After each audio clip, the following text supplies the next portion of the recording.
Welcome to A Novel Console, your weekly podcast where we talk about books, games, food, and just games this time because I have today my buddy Josh from the Still Loading podcast, and this is Loading Memories. I don't have a special song, so just imagine that you heard a special song for this type of episode. But hey, Josh is here. Josh, how are you doing, my man? I am doing fantastic. I feel like this is a fitting crossover with Loading Memories and Still Loading. This episode may never end with this combination of titles. Yeah, it's definitely going to be a long episode because for some reason I usually pick long titles, and then when I'm typing them out on Buzzsprout, I'm like, that's not going to fit on Spotify or wherever people get their podcasts. So, hey, but thanks for being on. For the listeners, if this is the first time you're listening to a Loading Memories episode, or the second time, because this will technically be the second episode, what we do is we just sit down, we talk games that we grew up playing, and basically that's it. We just try to have an hour-long conversation, maybe more, and just talk, and that's it. There's a good chance it's going to be more than an hour, knowing me. I talk a lot. That's perfectly fine. So, before we continue, tell me about Still Loading. I've listened to a couple of episodes. I listened to the 2019 Game of the Year episode that you suggested. That was a pretty good episode. I forgot that a bunch of those games came out in 2019. I also listened to recently to the episode you did with Colby about Final Fantasy VII. Oh, Crisis Core, yeah.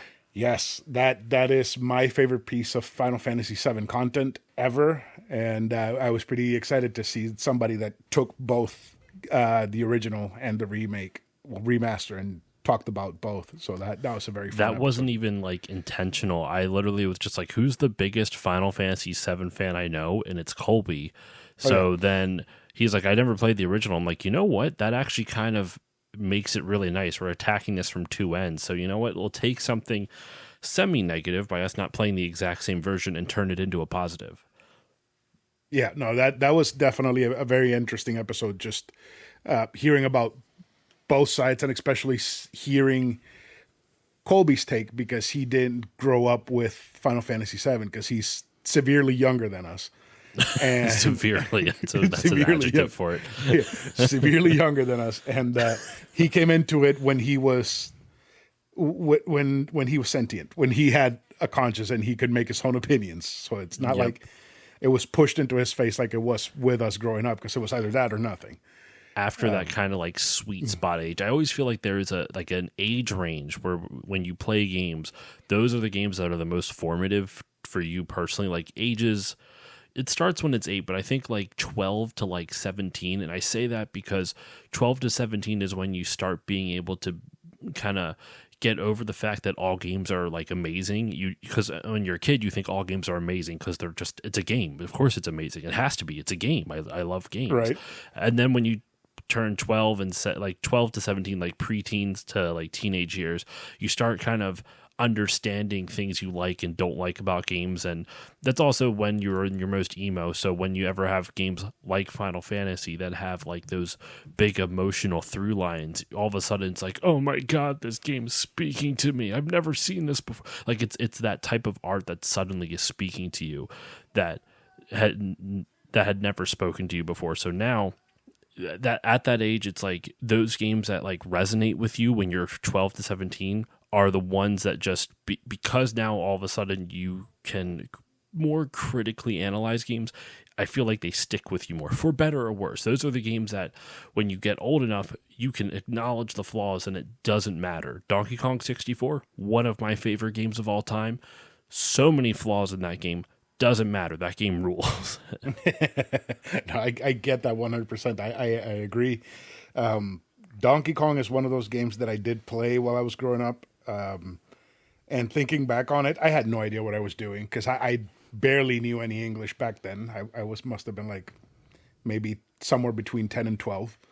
And thinking about it, like I should probably replay that game at some point and try to figure it out, because one, it's a collectathon, two, is Donkey Kong, but it's notorious for how large the amount of shit that you have to collect is.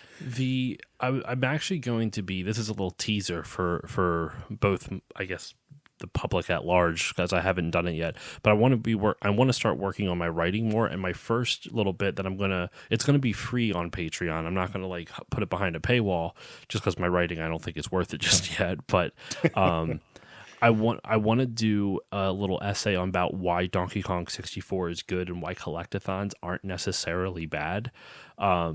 Because Donkey Kong 64 gets much maligned with it. And a little tidbit, I was talking with a friend of mine who's also a DK64 defender. Donkey Kong 64, it's not that it has too many collectibles, it's that the pathing is really poorly designed. Like the route that you need to get all of those collectibles it's tedious. But and you also don't need to collect all of the collectibles, but I'm going to save it there before I reveal all the things I want to say in the essay, but that's just kind of like a little taste on it. So It's not as bad as people make it out to be, but it is definitely, there are flaws for sure. Yeah. Yeah, no, I can see that. I can also see that with a bunch of some of the old rare platformers. I have never finished, what's it called? Banjo-Kazooie. I have tried a bunch of times. I have tried. And the stages are just overwhelming, and I don't feel like I have the brain capacity to buckle down and be like, okay, so I have to learn how to really play this game so I can do what the game wants me to do. But it can be tough, but once you kind of get used to like the way they do things in those levels, like I beat it for the first time, I want to say 4 or 5 years ago. So it's not even like it's coming from this like a nostalgic perspective for me. I enjoyed my time with it. I do want to replay it at some point, because at some point I want to cover it on my show. But yeah, so yeah, I don't know where were we at. I'm lost. I lost the thread. So we were supposed to start talking about your podcast, because I wanted to have you plug your podcast first, because usually people dip out after we've said everything we've said. So the listeners are fucked now and they have to listen to you talk about your show. So tell me about Still Loading in your own words, and what it's about, what you like about it, and all that stuff. So the Still Loading podcast I started like 10 years ago. It's evolved a lot. Oh, it's almost 10 years. It'll be 10 years later this year. I don't know when this comes out. If this comes out before July, then it's 10 years a little bit later. If it's after July, then I already hit my 10-year anniversary. But in any case, it's a podcast that I describe as a gaming grab bag podcast that focuses on video games, their culture, and their history. So I cover a wide range of things. I do deep dives on individual games where I like to talk about the history, analyze the thematic elements of it. Like I really like analyzing thematic elements. I like a lot. That's one of my favorite things to do with games. So I try to do that if the game warrants it. I'm not gonna like we're referencing Donkey Kong 64. I don't know how many thematic elements of like emotional depth we can find in Donkey Kong 64, but you know what? It's not beyond me. I will try to find a way, damn it. But so I do stuff like that, but then I also interview people in the industry. I've interviewed composers and voice actors and game designers. I've had people on like Austin Wintory, who did the music for Journey, who did the music for he actually did Assassin's Creed. Oh shit, what was it? It was I can't remember. It was like it came out like 2015. He composed the music for one of the Assassin's Creed games. But he's a fantastic composer. I've had him on. I've had Cissy Jones, who's the voice of Delilah in Firewatch. I had her on. And then, game designers like Mike Micah and Stephen Frost, and they work over at Digital Eclipse they did like the Atari 50 collection that came out about a year ago. I kind of do a little bit of everything. And then I do weird ideas, like nothing interview or game game and analysis related. I do every year now I do an episode on the Final Fantasy Draft, which is what happens when you take Final Fantasy and fantasy sports and just kind of mash them up together. And that's been a lot of fun. So I've done 2 of those. There's going to be a 3rd one in August this year. So that's kind of Still Loading. It's a gaming grab bag because I cover a very wide range of gaming topics. It's all video game related. But it's not necessarily just game analysis or just interviews or whatnot. It's a little bit of everything. Right. Right. Okay. That's pretty cool. I did see that you did an episode about cell phone game preservation. Yes, Japanese feature phone preservation. So, I mean, I'm not the expert on it. My guests were the experts on it, obviously. But in Japan, in like the mid 2000s and the aughts and whatnot, flip phones over there were way more advanced than the flip phones we had here. Like they had almost like full 3D gaming already on those things, and that there's like sequels to some of your favorite series on flip phones in Japan. Like I'm talking like Final Fantasy VII, what is it? Before Crisis is a big one. There's a Devil May Cry one. There is a Mega Man one, like a Mega Man Legends style one. There is. Oh my gosh, what else? I'm pretty sure there's a Monster Hunter one. I'd have to double check, but yeah, they are like. There's a lot of sequels to games and important franchises that are on feature phones in Japan. Well, not only did they never come out here in the US, but it's actually kind of funny. The issues you see with preservation of them is it's a little too on the nose for what we're dealing with now, with game companies just delisting games that you've bought and you can't get them back anymore, or maybe they just turn off functionality for a game even if you still own it, type of thing, and even if you still have it, it doesn't work because they turned off the servers and stuff like that. All of that stuff is stuff that has already happened in Japan back in the mid 2000s on cell phones, because cell phone services only last as long as the providers support them. So if cell phones run on 3G, and if they turn off the 3G networks in favor of like 4G or 5G or whatever the next advanced step is, that stuff goes away. So what Rockman Cosmo and Naoya Shinoda, those are the guests I had on the show, what they have been trying to do for the better part of the last 2 years is find ways to take those games, rip them off the phones that they were originally on, and preserve them in a way that can still be played today. And there is so many crazy things that they've had to do in order to hack through to get these things to work. And I've had them on twice, once at the beginning of 2023 and again at the beginning of this year. And the episode this year was kind of like an update, like what it was the status of game preservation in feature phones over the last year. What advancements did they get to see? And there's a lot of cool stuff. Just a quick example of that. Last year, they were pretty much at the ground floor still. They were still just trying to figure out what to do. And at the beginning of this year, they ended up completely preserving the entirety of every single Mega Man game on feature phones, as well as a handful of others. Yeah. So there's been numerous breakthroughs, and I'm not giving credit to my own show, but because they went on podcasts like Retronauts specifically, I'm going to shout out Retronauts because they're much bigger than I am. Shows like that, they were able to spread the word, and more people came in and helped. And so because of that growth over the last year, they've been able to do amazing things. So yeah, I'm a big fan of video game history. I think the context of learning about how a game was made, and even like where a game stands in terms of the history of the medium, is super interesting and super important, because it's good to see where we came from. And so that's just part of my effort to kind of help preserve game history by talking about history, if that makes sense. Right. No, that is pretty cool. That one stood out to me because I didn't know that cell phone gaming was such a big part of preservation.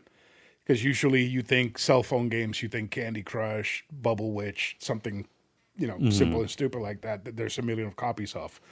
But then there was a video that I think it was Did You Know Gaming made, where they're talking about cell phone game preservation and how there's games that are just completely lost to time because they only came out for a certain amount of years on a certain amount of phones, and people sell those phones online, but if you buy it, it doesn't mean that the game is going to be there, and it doesn't mean that the game will be salvageable from the phone or whatever. It's a very interesting part of game preservation that's not just consoles or PC.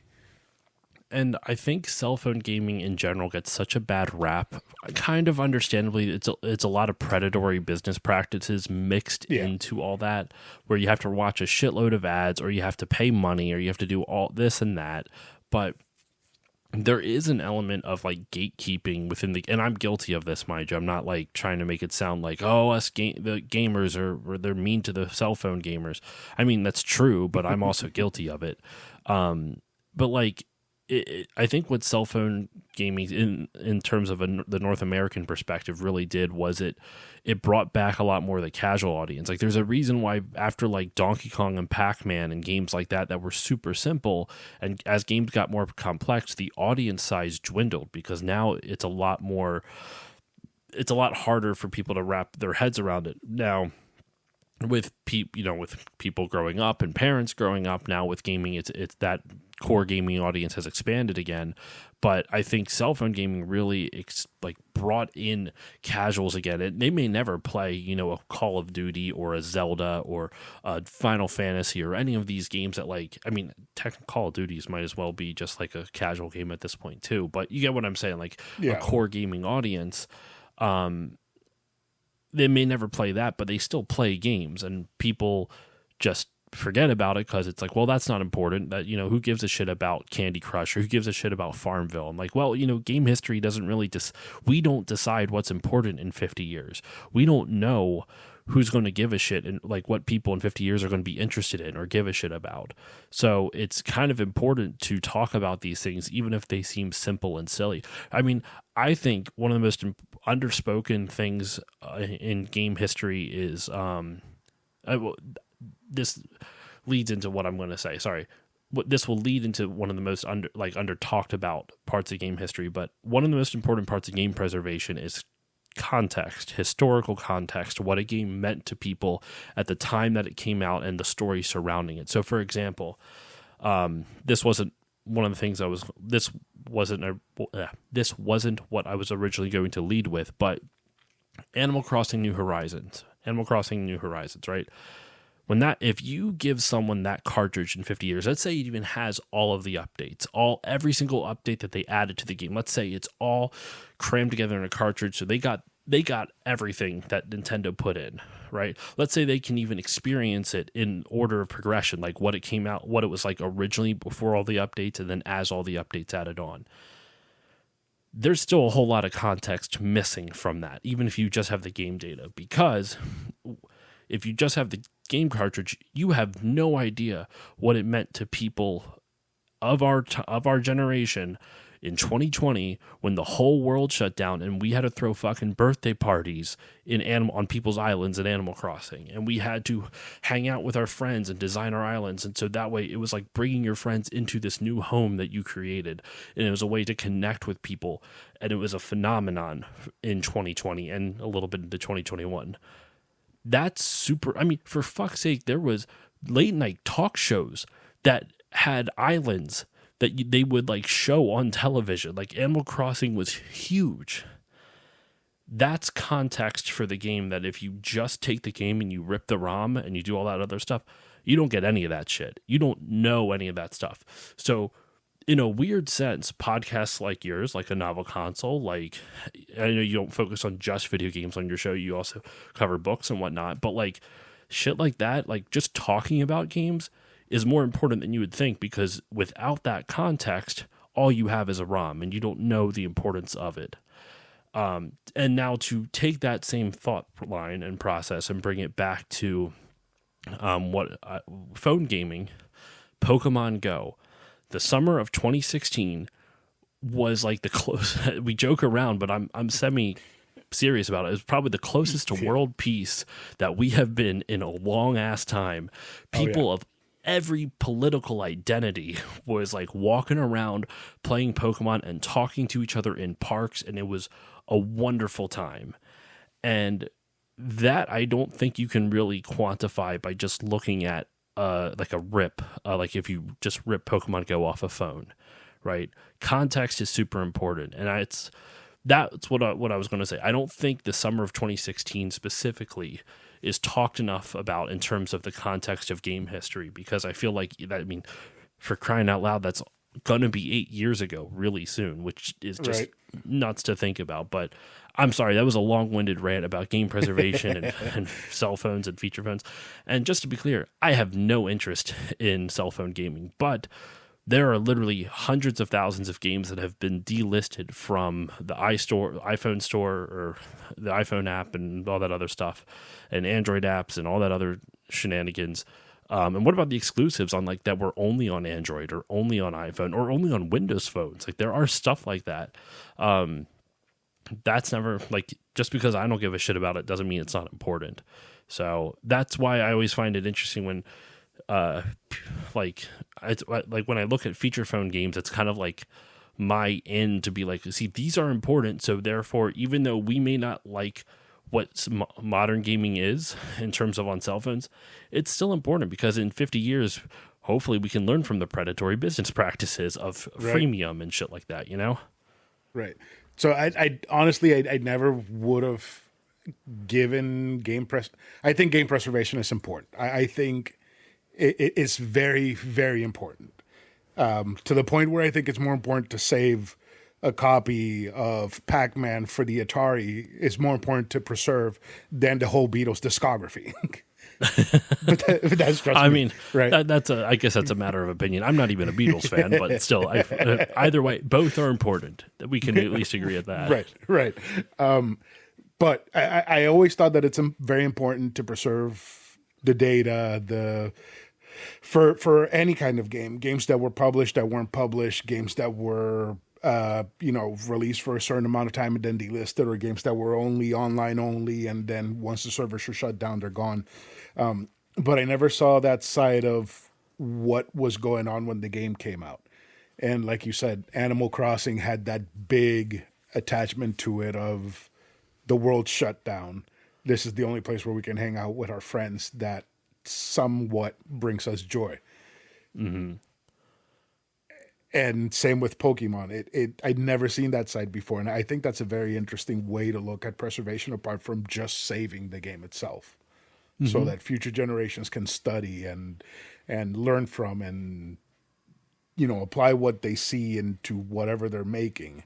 But yeah, no, you brought up predatory business tactics for games like freemium and all that shit. And that is the part that I hate about mobile gaming. Yeah. And that is the part that makes me not respect it and not want it to be a thing, because eventually you will see the big developers be like, oh, this shit works on phone, let's put it on consoles.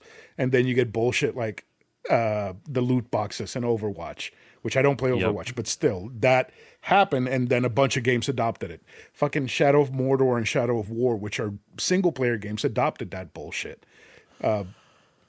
It's fucking wild to me. Right? It's ridiculous. It's something that has no place in gaming, and whenever it's there, I feel like I'm being disrespected as a gamer and I'm being lied to as a consumer. And it's interesting. So I agree with you. I do think that what's interesting about loot boxes specifically, kind of being like the console version of freemium almost, even though you still pay for the game, I'm of two minds with it. I'm partially loot boxes, we can vote with our dollars, and I think I don't believe that sentence for the vast majority of public. Like, you hate this evil company, vote with your dollar. I'm like, that's not going to do fucking shit. It's not going to work. It's not going to work. But in terms of games, I think it's a little bit easier because you have a lot smaller of an ecosystem than the entire public, as opposed to just the ecosystem for that specific game. And gamers have frequently been able to make their voices heard enough to do stuff like that. Now, and the reason I'm of two minds with it, one, I want it to go away. I don't like freemium. I don't mind loot boxes if it's purely cosmetic and there's nothing like gameplay. Even then, I don't understand why people spend money on it. But you know what? If it's a way for the developer to make extra money and people deem it to worth value, then it doesn't affect the game. It's just literally there for kicks and giggles. So I'm cool with it. Right. But, so as long as it's cosmetics, it's cool. But when it's actually pay to win, where if this person spends $10 and that means that they get something that makes the playing field excessively uneven in their favor, then that's a problem. I'm 100. I agree with you 100%. And like that's unfortunately that's pretty much what every EA sports game is. It's like whether you're playing FIFA or well, it's not FIFA anymore, but if you're playing NHL or football or soccer, man, whatever, and they have the ultimate teams. It's just you're just paying for randomized digital trading cards. Essentially, like they're proto NFTs before NFTs were like a thing. It's you just kind of pay to win, and even then, it's just you're just gambling. You don't know what you're going to get into a pack.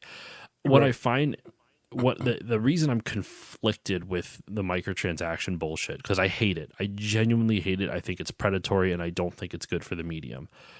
One of the reasons games were able to stay $60 for so long is because of bullshit like that. Because I was able to prop up the ballooning development costs of developing everything in HD. Because if you think about it, up until like the last year or two when they started upping games to $70, video games are one of the few products that never adjusted with inflation. It was like $60 since like the PS2 era. For like almost 20 years, it was $60 for brand new games. That's insane. Like to have shit not get adjusted for that much. I'm not saying microtransactions are worth not having to pay a little bit more per game, but that's one of the ways they kind of subsidized that's one of the ways they subsidized the cost, and so they didn't have to up the price of brand new games. Right, because like you said, they were uneven during the NES to the Nintendo 64 era.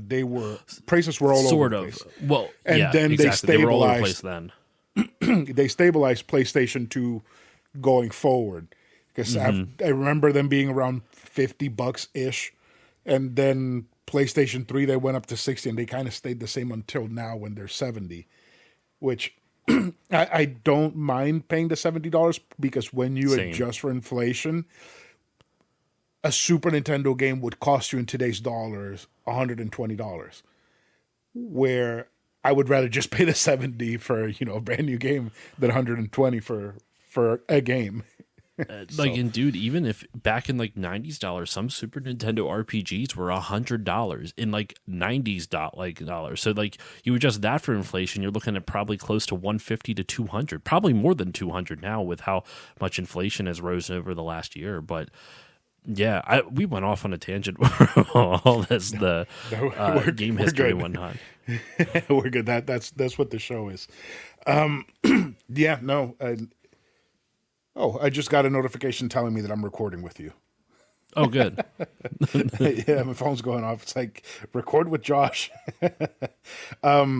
So the reason why I brought you here, I love, hearing people talk about the games that they grew up with, the stories that they might have an association with a certain game and a certain time in their life where, let's say like there was a summer that I just hung out the entire summer at my grandma's house.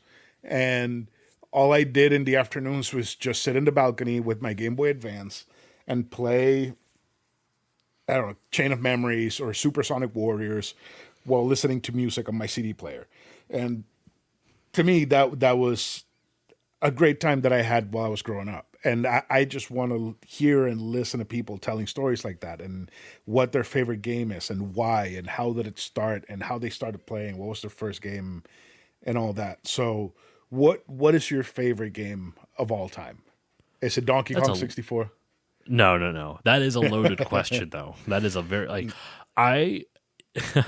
it's funny to kind of tie in our previous conversation about game history and preservation. I don't have a favorite game of all time, and I say that because I genuinely, it doesn't mean I like every game, but I think because I approach video games almost with a historical lens, even if it's a modern game, even if it's just like, I don't know, like a game that I don't think I'll like, even if it's a current game, I should say.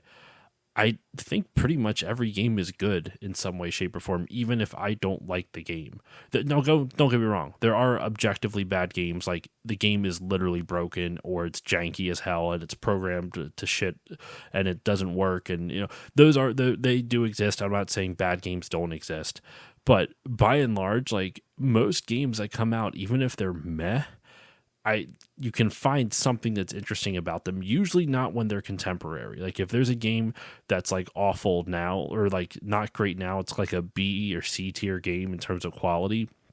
You look at that 20 years later on and you'll find it interesting because you'll be like, okay, so I know what came out in 2017, but now let me try this other game that didn't get a lot of love in 2017 type of thing, or this and Right. that. And who knows, maybe that C tier game at the time is now like an A plus game, like 20 years later because of gaming taste change and shit like that.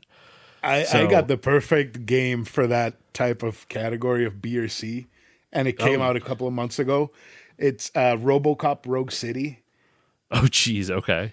It is a great RoboCop game, and it's a very very interesting RPG. And I think a decade from now, people are going to talk about it and be like, "This game was fucking awesome. Why didn't people talk about it more when it came out?" I mean, dude, it's even like that with popular games or games from popular series. Like if you look at like for fuck's sake, look at every Final Fantasy game after Final Fantasy X. Final Fantasy 13 comes out, and everyone's like, this game is not that great. It's fine, it's okay, but it's not a good Final Fantasy. There's better. The older ones are better. And now you like look back on it like 15 years later and people are relitigating it. You're like, oh, you know what? We didn't give Final Fantasy 13 a fair shake. And now blah, blah, blah, blah, and they'll find things to like it. So I say all that because I can't really tell you what my favorite game of all time is. And I know that's a cop-out answer. I can say I will say at least, I will at least try to give an answer though. I'm just going to like leave it at nothing. The game that I would say currently, it's usually whatever I've played most recently because it's stuck in my mind. But in all honesty, I would say Red Dead Redemption 2. That one, I think I heard on your episode with Eric, you're not a fan of that, right? It's Last of Us and anything Naughty Dog. I'm not big on. Well, Red Red Dead- Dead was Rockstar, but Okay, yeah. yeah. So anything GTA, no. If it's not GTA by Rockstar, yes, definitely. So I absolutely loved Red Dead 2. I think that was a fantastic game. Sorry, so you were saying you don't like Naughty Dog. That was the last thing you said. Okay. Yes. So I don't like. I'm very meh with everything Naughty Dog. I don't think they're as good as people say they are. It's a whole conversation that someday I'll get into in depth. But GTA, not GTA, Rockstar. I've loved pretty much everything that Rockstar has released that hasn't been Grand Theft Auto. So I wasn't big on the first Red Dead, but looking back on it, that was a great fucking game. I didn't appreciate it enough when it came out, and I did play all of it. I absolutely loved Red Dead 2. I think it's the best Western game ever made. Yeah. I love Max Payne 3. I loved LA Noire when it came out. I will never play that game again, but I loved it when it came out. So I think Rockstar is great when they're away from Grand Theft Auto because Grand Theft Auto to me is very, very pretentious, and that is something that I just don't like. Even if it's humor and tongue in cheek and whatnot, it's not for me. I have not played the games enough. See, I'm not a GTA fan as well, so I'm kind of with you on that. It's one of those series I want to like, but I just can't seem to get into. And I can actually kind of see your criticism of Naughty Dog. I disagree. Naughty Dog is one of my favorite developers out there, but I think the reason they get so revered in like games press and everything, they're just like, I guess they just have such a pedigree. They've had such a pedigree for years, like between Crash and Jack and Daxter and everything. But also their games just look consistently are some of the best looking in any console generation. And generally I remember you saying you don't think Last of Us has a good story. I think heartily. I think you said. Did you say that? Am I misremembering? No, I don't think it's a great story, and the reason is because Telltale did it with The Walking Dead a year before, and it hit harder in every single way more than Naughty Dog hit, at least for me. No, that's fair. No. Yeah. I totally get it. It's a personal preference. See, I disagree on the story, but I will say, and I think this of Last of Us, and I kind of think this with Uncharted. None of their gameplay elements really reinvent the wheel. They're all competent. Like, I love Uncharted. It's one of my favorite series, but the shooting mechanics and the platforming mechanics, there's nothing new, and if anything, the platforming mechanics are what we see in almost every open world game now, with like the white colored wall, like cliff ledges for you to grab onto. Right. That's super influential. Whether you like it or not is a personal preference. I think where Naughty Dog has excelled is with characters and with storytelling. And I understand you don't like Last of Us 1. Totally fair. I don't. I'd have to play the Telltale Walking Dead games to see the comparison you're talking about, because I have not yet. But I think they get revered because of that, and people overlook the fact that their gameplay elements aren't anything that's like universal. I would say the thing that they've done the best, believe it or not, in the last bit in terms of gameplay specifically, I actually think Last of Us gameplay really does well to reinforce the story, because the whole thing is like you're scrounging, it's post-apocalyptic, you're trying to survive, so you have to scrounge for resources and everything in order to continue on through the game, and a lot of the different enemies you fight reinforce the narrative and stuff like that, like the themes of the narrative. So I like that. But the game, like when Last of Us 2 won Game of the Year in 2020 or whatever it was, I think it was 2020, and I would have given it to Ghost of Tsushima personally, just because Ghost of Tsushima, I had not played an open world game with advanced combat mechanics like that, and I think that was a lot more interesting. And they also solved the issue of constantly having markers on your map everywhere. Like did you play Ghost of Tsushima? Oh yeah. I can agree with that. I definitely can agree with that. That Ghost of Tsushima should have won it over The Last of Us 2. That's my opinion, though. But yeah, as much as I love The Last of Us 2, because I loved it. I loved every second of it. I loved Abby. Everything that happened to Ellie and to Joel, and I thought it was perfect. Like, that game made me actually care for these awful fucking people that deserve that the world shit on them, right? To the point that I bought the remaster, and I cannot wait to get a chance to play it all over again. But Ghost of Tsushima is, in my opinion, it was a better game. It had a better story. The problem is that when I played it immediately after finishing Assassin's Creed Odyssey. So I was burnt out on that type of world. Yeah, I could see that. But the story and the combat was engaging enough for me to see past the open world and the game, how it's structured and whatnot, and actually be able to enjoy it, even though I was burnt out and I didn't want to touch a type of game like that ever afterwards. But yes, no, I agree with you. It's fantastic. It's funny. I'm actually playing Horizon Zero Dawn again, like on stream and whatnot, and off stream, and I'm kind of feeling that already. Where I'm like, oh man, like this game's taking so long to play. I don't know if I'm going to want to play another open world game after this. And I have big games that I'm currently working on for the show and whatnot. But to bring it back, once again, I told you this was not going to be a short episode. To bring it back to your original question, with this tangents, favorite game of all time. Like I said, I don't necessarily have one, but the game in the last 5 years or so that has impacted me the most has been Red Dead 2. And I say that because with Red Dead 2, when I first played it, I hated it. A lot, actually. I keep referencing your episode with Eric from the Unlockables. Your guys' criticisms of Rockstar's controls is my same criticisms. Why do I have to mash X to fucking run? Just let me fucking run. You don't need to do any of that. So there's so many things in that game that really got under my skin in terms of the actual controls of it. And then I started getting into the story, and then I got used to the controls, and so that it was no longer this tedious thing to get used to, that was bothering me. It just became muscle memory, and then once it became muscle memory, I stopped hyper focusing on minor minutia of problems of like just regular jank that you come into contact with in almost any game, especially open world game.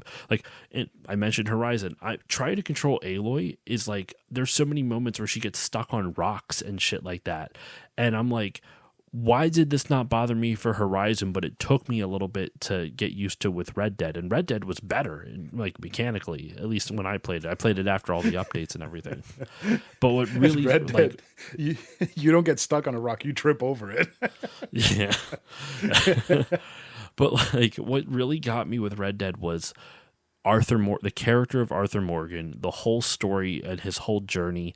The amount of interactivity in that game is just staggering.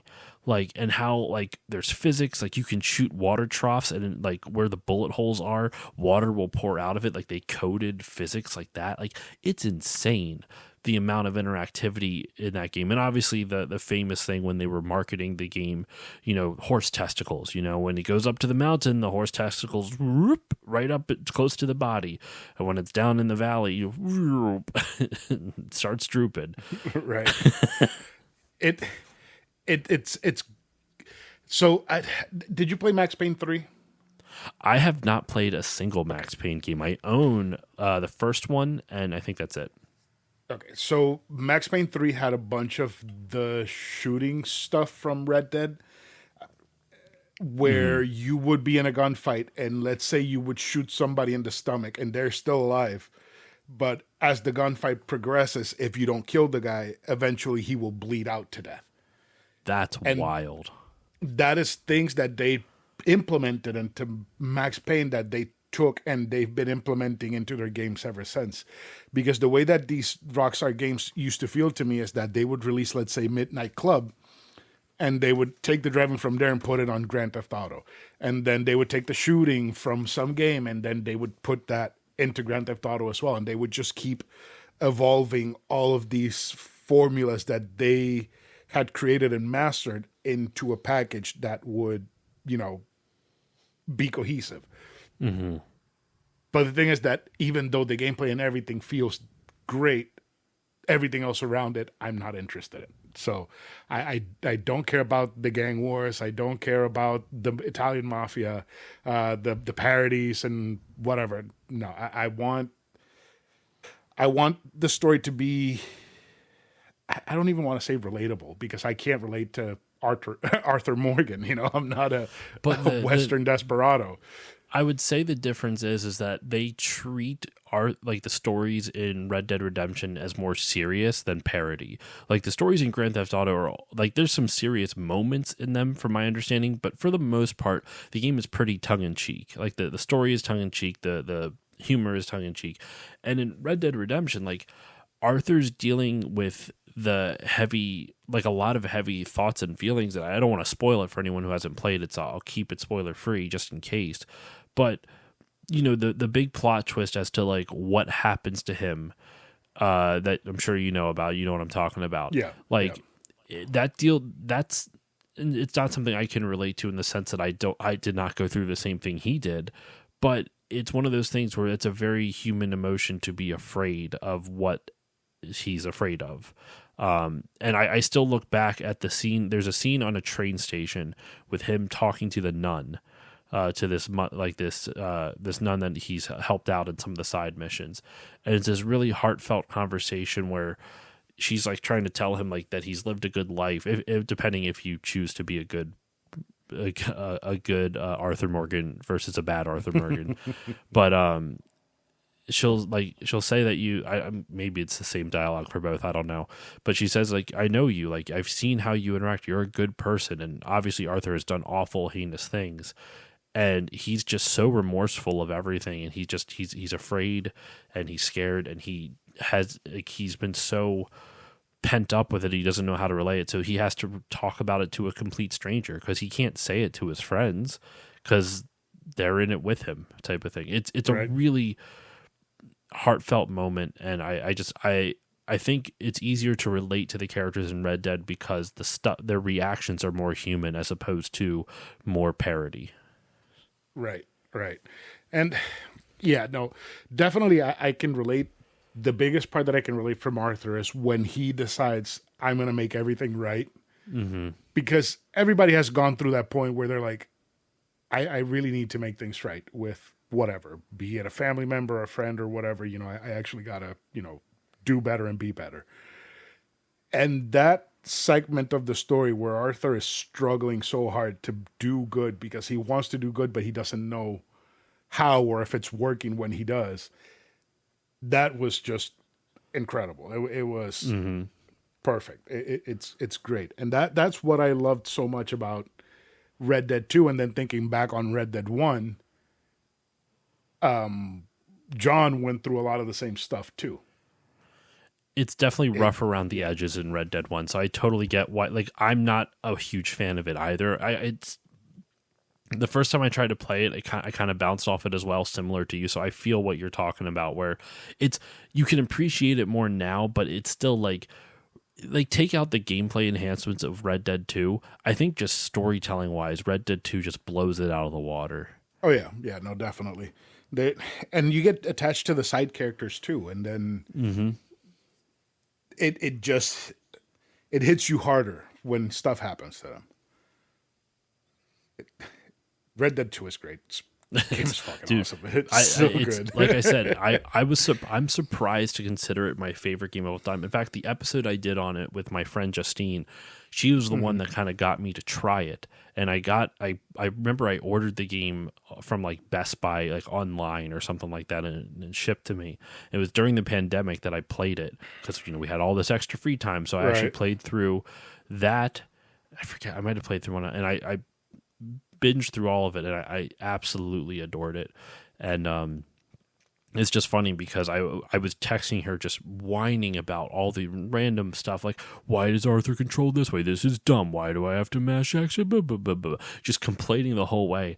And then there's probably, if I can scroll back far enough, I bet you, like, you know what? This game's turning around. I bet you there's like a set of text where you can see the change happen, in my opinion. And the story in that game has stuck with me, even though it's been 4 years, almost 4 years since I first played it, and I still like get emotional thinking about that journey. And there's very few, like there's other games that I think about and I get emotional somewhat more on a nostalgic level as opposed to like an actual like this affected me personally or this affected me emotionally. And there are some games that do both, but like this one I think really has done the most. Like Red Dead Redemption 2, also maybe BioShock Infinite. That's not more of an emotional thing. I love BioShock Infinite. I have the BioShock chain tattoos on my wrist. Oh, nice. From the original game, right? So I get it. When BioShock Infinite ended, I was just sitting there with the control and I was like, what the fuck happened? What did I miss? And I started looking up theories and everything, and I was like, what? I need answers. This isn't enough. And oh my god! And then the DLC came out and made the entire series like a full circle. Just yeah, I covered it for the show. Not to keep plugging my own bullshit, but like I covered it last summer. And I replayed it for those episodes, and it took me like a decade, but I finally understood the story of just the base game. I understand how it all connects together, but I finally understood the story of the base game. And I think I might have packed it up. I'll double check, but I don't think I packed it up. Oh no, it's there. I see it. After we're done recording, I will show you because on camera I have a statue of the Songbird. Nice. I have a whole bunch of BioShock stuff. Yeah, I have the Funkos of Booker, Elizabeth, and the Songbird. I never could get the Big Daddy. Ooh, that would be cool to get a Big Daddy one too. Yeah, but yeah, no, those are hands down. BioShock Infinite still sticks with me just because I think partially that's a whole nother story. I already ranted enough about Red Dead 2. But Red Dead 2, I think, is arguably still my favorite game of all time, even though I don't really give any game that moniker. Red Dead 2 would be the closest. Right. And even though it's a relatively newer game compared to what most people our age would say is their favorite game of all time. I can still respect it and see why you would say that is your favorite game of all time unofficially, because it is a fucking hell of a game. I cannot remember a game apart from Cyberpunk 2077 where I just couldn't wait to get back into it and just keep plugging at it and seeing what else there was to do and what else happened and just living in the world. Because there was days where I just lived in the world. I would just ride around, go mug people, get into poker games, just live as a cowboy for hours and hours on end. There's a really funny, like he's a streamer. I think I don't know what his real name is. I think he's like Swole Gaming, like SWOL. He's like a super jack dude, so hence the name. But he plays Red Dead 2 on on PC, so he mods it. And so he has a whole bunch of shorts on YouTube and shit. I'll try to send you one after we're done recording, where I don't know exactly how he does it, but he modded the game so that way, I guess him and a friend could be Arthur and Dutch, and they're on top of a bridge, and he does a really good like Arthur Morgan impression. And Wait, is it a blonde dude? Yeah, and he goes, "Hi, I'm Arthur Morgan, and welcome to Jackass." And we're going to do the bungee jump. Great. And he lassos Dutch, and Dutch is just dangling from top of this bridge. He's like, "Oh no, Dutch! I'm coming for you, Dutch!" And he shoots the rope, and Dutch falls down into the river. And if you pay attention, this is how you can tell it's a mod. Even if you know nothing about the game, there's fucking sharks jumping out of the waterfall, and no one notices it. There's literally sharks like in the ocean, in the creek. It's nuts. I think I saw one of his there. He just stacked a whole bunch of horses. I think it was like 20 or 30 horses in like a train track and just waited for the trains to hit the horses. I love it. It's great. His channel's awesome. Yeah, it's very funny. So, dude, I have never met anybody ever that actually likes BioShock Infinite. I thought I was the only person that likes that game. No, yeah. It's so good. Yeah, because the thing is, it came out the same year as The Last of Us, and people were all over Last of Us, and everybody forgot BioShock. So I don't know if people didn't play it or they didn't like it or what, but people played it. BioShock Infinite's interesting because it was commercially and critically successful, but it cost so much money to make that it bankrupted the developer who made it. Irrational Games isn't around anymore because of that. Now, it's funny, Ken Levine, who designed the game, is making another game. It was just not announced, but they showed an elongated trailer of it on the State of Play recently for Judas, and it looks fucking awesome. I can't wait. Oh, yeah. I'm all for it. I think one of the reasons the game kind of gets overlooked so much is because kind of like what your criticism of GTA was, where you think it's a little bit like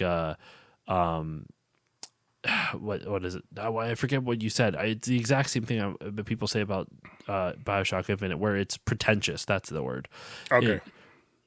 A lot of, especially because that story is so convoluted and complex, and you could make the argument it's unnecessarily so, and it might just be Ken Levine wanting to be like, look how smart I am. So some people kind of like, I think a criticism of it is that people consider it a little bit too pretentious, and I can see where they come from with that because of all the thematic stuff talking about, like the obviously the critiques on racism and sexism and the horrific stuff that happened in the 1920s or forever for people of color,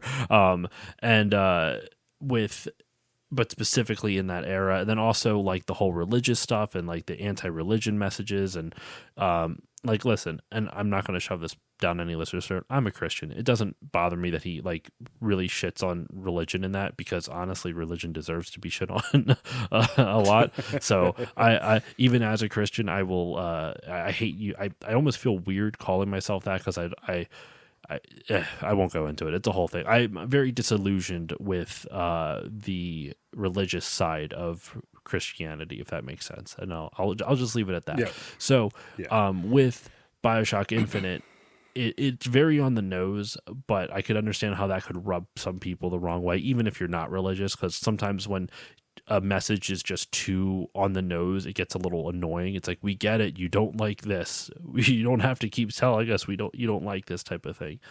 It never bothered me with BioShock Infinite, and more than anything, what I liked about it, and I talked about it on my episode too, both the original BioShock and BioShock Infinite, the kind of sci-fi elements that they involve all revolve around scientific discoveries that were occurring at the time period the game takes place in. So in the 50s, it was dealing with a lot of like the human genome was cracked. People understood how DNA, like they understood DNA was like a helix and shit like that. So what was the powers in the original BioShock? Literally splicing your genes, literally changing your DNA so you could have superpowers. So they took that real world science fiction, the science concept of learning how DNA works and how DNA is sequenced, and being like, okay, let's take this to a sci-fi extreme. In the 1910s, because I think Infinite takes place in 1912 or something like that. Everything that was going in there was like quantum mechanics and quantum theory and shit like that. So they took that idea of like all the theoretical physics and bullshit and shit and said, what if we did the parallel world theory into a game? And that's where the big plot twists and other stuff of BioShock Infinite comes in. Sorry, spoiler alert for listeners. But yeah, it's sold enough. I think that's a cool thing to do, where they pick a historical time period, and they use the science that was being discovered at the time and take it and be like, let's make this science fiction. And I think that's kind of cool. What are they going to do with Judas? I don't know, because that seems to take place in the future, so I have no idea. I feel like Judas might be the perfect marriage of System Shock and BioShock, because Ken Levine was one of the people involved in System Shock. So yep, I've been meaning to play System Shock too. All right, like if it's that, I'll be perfectly happy with it. I think the man can create a great game. So same. I like his design philosophies. I like his storytelling. I like the stories in both BioShock 1. I never played 2, but I know that wasn't developed by him or his team. It was a different team. 2 but is I like great. That's 2, what everyone says. I need to. Yeah, you should. I It's not I own BioShock it. 1, but it is a great game. I do own it, and I should really get around to playing it. So definitely. yeah, dude, there's not a lot of, you're right, not a lot of people give love to BioShock Infinite. The guest that I had on it was Mick Arcade. He's a huge fan of it. So if you ever want to gush about it with someone else, he's a huge fan of BioShock. Just talk Infinite. to Mick. Okay. Yeah, no, because when it came out, I remember I was talking with a buddy of mine, and he was like a manager at GameStop, and he had quit recently after the game came out, and he was just getting off of gaming entirely after he quit GameStop. And I kept telling him, like, dude, you just need to play BioShock before you quit. If this is the last video game you ever play, make it BioShock Infinite. And I don't know if he ever did, but that game you set up this story as like, and he's still playing games today, but no, you're like, I don't know if he ever played it. I don't know if he ever played it, no. what a letdown. Right? To this day, he disappointed me. hates video games, and he curses the companies that make it. He I think he works in Border Patrol, and I think he just searches for illegal games coming into the country so he can shoot them. That's how he adds to his collection. Right? He just has like a bunch of game cases with bullet holes on his wall. Oh God. I wasn't going to go that far, but Yeah, no. So you have like basically an interest. From what I'm gathering, you love modern games, like I love all. I actually all do of a lot them? of retro stuff too. Okay. All right. So Yeah. Sorry. So so like, what are a few retro games that you absolutely love? Ooh. So recently, I actually beat Donkey Kong Country for the first time, the original Super Nintendo DKC.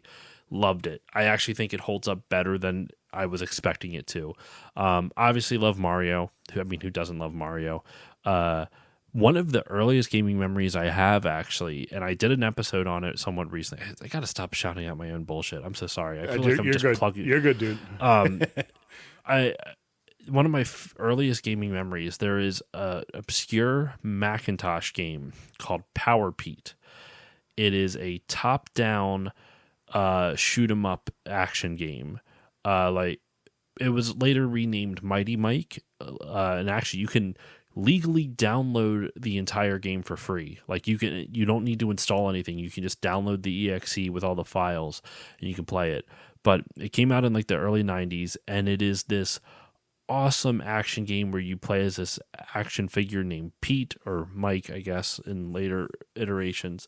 And you have to rescue the new hot toy in the toy store, these fuzzy bunnies who are like scattered throughout the toy store, and all the other toys are jealous and angry at them. So you have to kill the other toys so you can save the bunnies.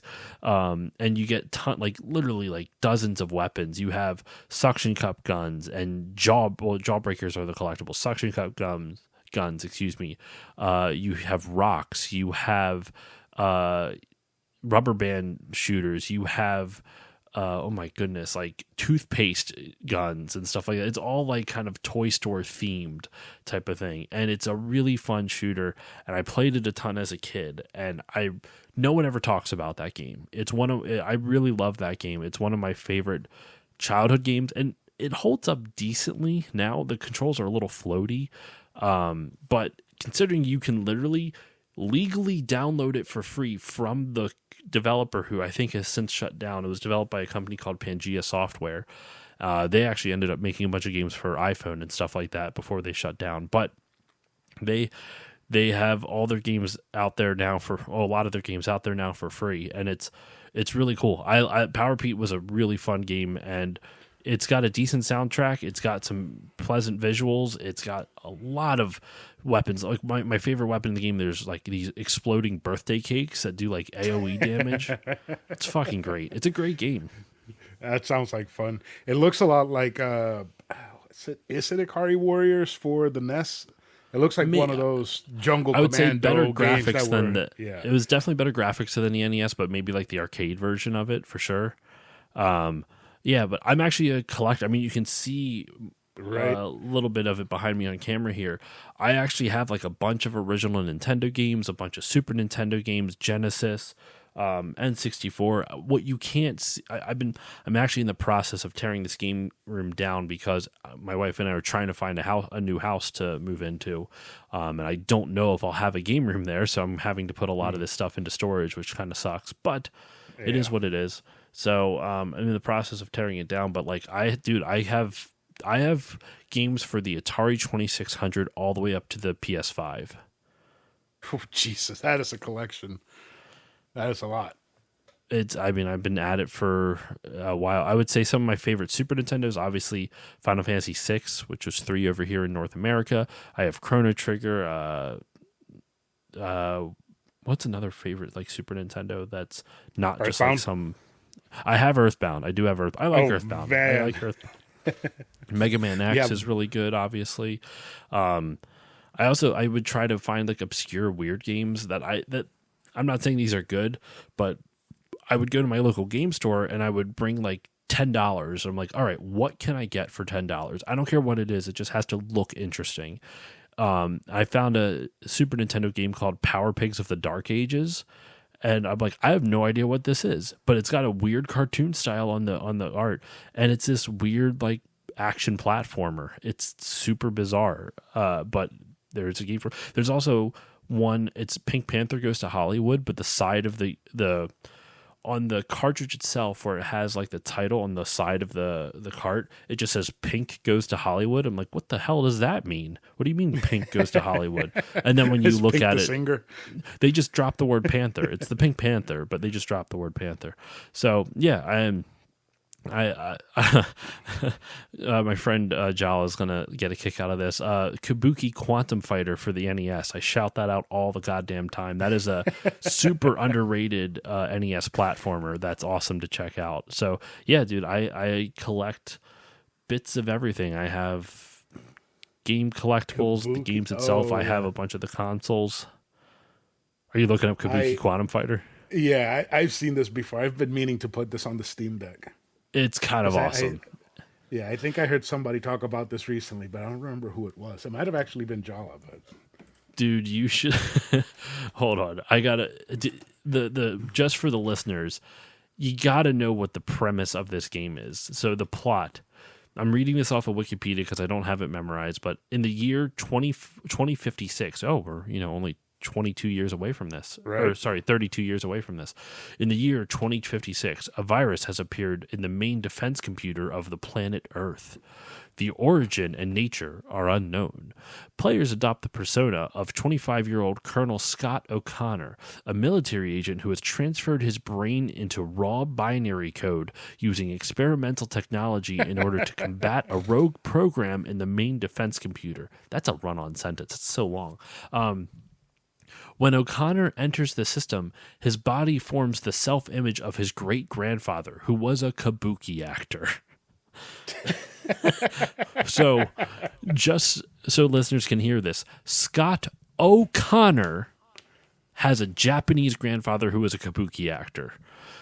The virus in the virtual world takes on properties of an actual virus. It leaves behind debris, mutant creatures, and parasite environments of a biological nature. And then it deals with the final level. So yeah, that's what Wikipedia has it as the plot. So I love plots of old NES games. Actually, not to shout out another episode, but it was like 4 years ago. I did an episode called Still Loading Storytime where me and a bunch of friends did dramatic readings of old NES manuals.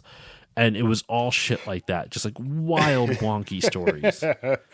I got to check that out because that sounds like a lot of fun. I love dramatic readings of stuff. I mean, that was before I really knew what I was doing with the show. It was a fun experimental idea. It's one of those things where I don't know. I tried listening to it back to it again, and I was just embarrassed. But I think that's more just because of like myself as opposed to like what I don't know if the episode's good or not is what I'm trying to say. It might still be good. Okay. It might. Either way, whether it's good or not, I'm happy I tried it because I had a lot of fun doing it. So. Yeah, no, that's what counts. So, I got a couple more questions for you. Go for first it. One, have you ever tried the Yakuza series? Actually, I have. A friend of the show, Matt Storm, I asked them if they wanted to come on the show sometime, and I asked for a bunch of games, and they suggested Yakuza 0. I started it, I have not beaten it. I've probably logged about 15 to 20 hours into the first into Yakuza 0, and that's about all I've really touched of the series. Okay. So, 15 to 20 hours, you probably haven't seen much of the story. I mean, I get the gist of it with Kiryu getting framed for a murder he did not commit, while the what's the other character's name who runs the nightclub? Majima, with him not wanting to run the nightclub, with him kind of relegated to that. I did find out why. I forget why, but I do remember there was a story beat where he was too zealous over something, and then because of that, he got relegated to running the nightclub. At some point, I'm assuming their two paths are going to cross in some way. I don't know how just yet, but yeah, right now I'm still going back and forth between Kiryu's story and Majima's story.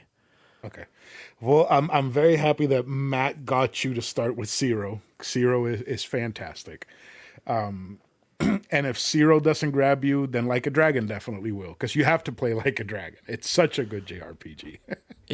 I'm enjoying it so far. I do like all the I understand when people say why the side quests are what makes the series, because they're all just fun and goofy and silly, and the side characters are really like the one side quest that really just made me laugh was there's the one where it's this girl who wanted to learn to be more assertive, so she became a dominatrix, and she doesn't know how to be a dominatrix, so you have to help her become a dominatrix and like like basically boss around this dude who likes being like trampled on pretty much. It's a really funny, kind of bizarrely heartwarming side story, considering that she wants to be a dominatrix, but still, you know what? To each their own, I guess. Right. Oh man, that is a good sub story. I forgot about that one being a sub story. Oh, it's stuck with me. You want to talk about like Arthur Morgan's thematic journey, and now we're going with dominatrix girl wanting to like. What are the themes of that? No, it was memorable. It was funny. Yeah. I remember playing Zero, and I had played 1 and 4 before I played Zero. And I really liked it, but it took me a long time to finish it because I kept bouncing off for some reason. Mm-hmm. But then there was like a story moment where I was like, oh fuck, this is what I want to keep seeing. I want to see if the game has more of this. And I just took off in that game. A buddy of mine, Thrak, he hosts 3DO with Bill.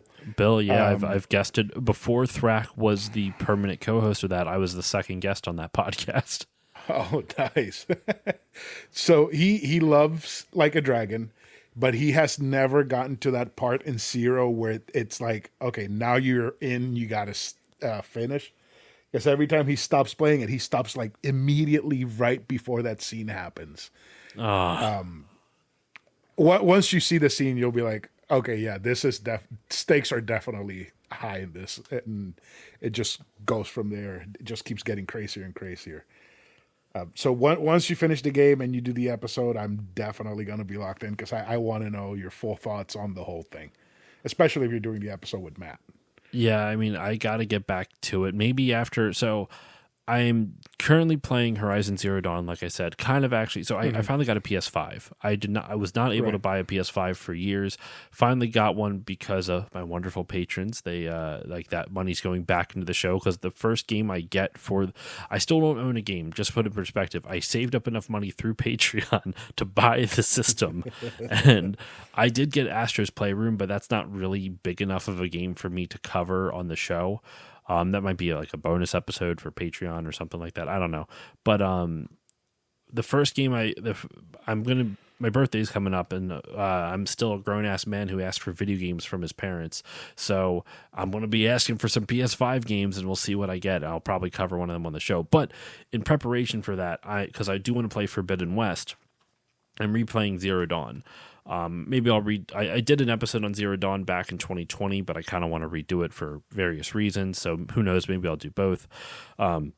After that, though, I have to play Toe Jam and Earl for the Genesis or Mega Drive, depending on where you are in the world. And then I have to play Dirge of Cerberus for the PS2, because what I did in January on Patreon, I did a backlog month poll where I put 16 games up on a poll, and the 4 games with my patrons could vote for as many of those games as they want. It wasn't just a one and done. They could vote for 8 of the 16 if they wanted to. They could vote for all 16 if they wanted to. But whichever 4 games ended up with the most votes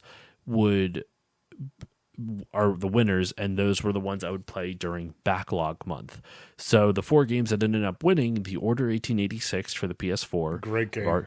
Already beat that. I actually had that one scheduled and we had to postpone, so I actually got to reach back out to the guest for that to record it while it's still fresh in my mind. Second game, Donkey Kong Country. That's why I beat that somewhat recently. So I'm already 2 out of the 4 down, which is fantastic. Next one is Toe Jam and Earl, and then the last one's going to be Dirge of Cerberus, which I have to play on original hardware, which is cool, but then I find it, if I can stream it, I hold myself accountable for it a little bit more. So I might have to stop streaming for a little bit just so that way I can force myself to, during my normal streaming hours, play on my off-stream consoles and stuff like that. So once all that is done, I could probably get back into. I say all that to once all that is done, I can get back into Yakuza 0. Right, right. No, I totally get it. The my patrons voted for what's it called? Star Ocean, the second story R. Oh, you poor soul. And I was playing it and absolutely fucking loving the shit out of it. It is a fantastic game. It's long. That's why I was saying poor soul. Not that I've never played it. I can't say it's bad. I know they're long.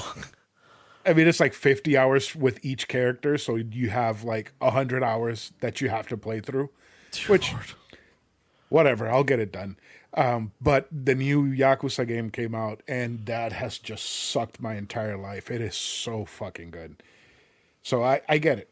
I get it. And today... It's all about balance.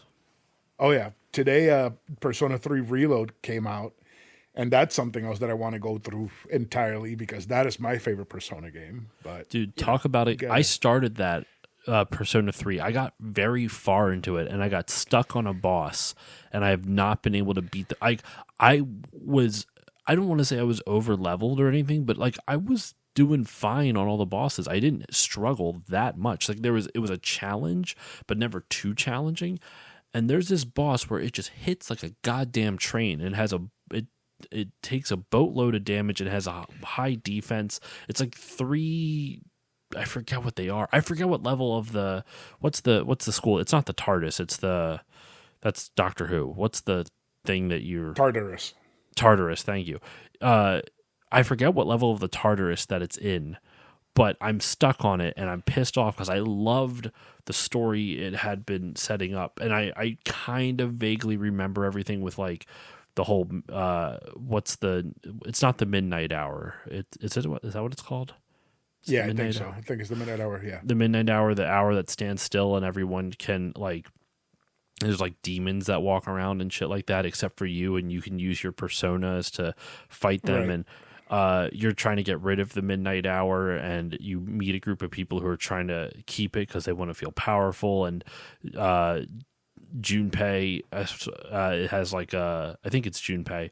Junpei is interested in one of the girls in that evil group, so now there's some intrigue as to like whose side is going to join whom and whatnot. So I think the last thing I did, we just finished up a vacation. Like everyone went on vacation together, like some beach resort thing.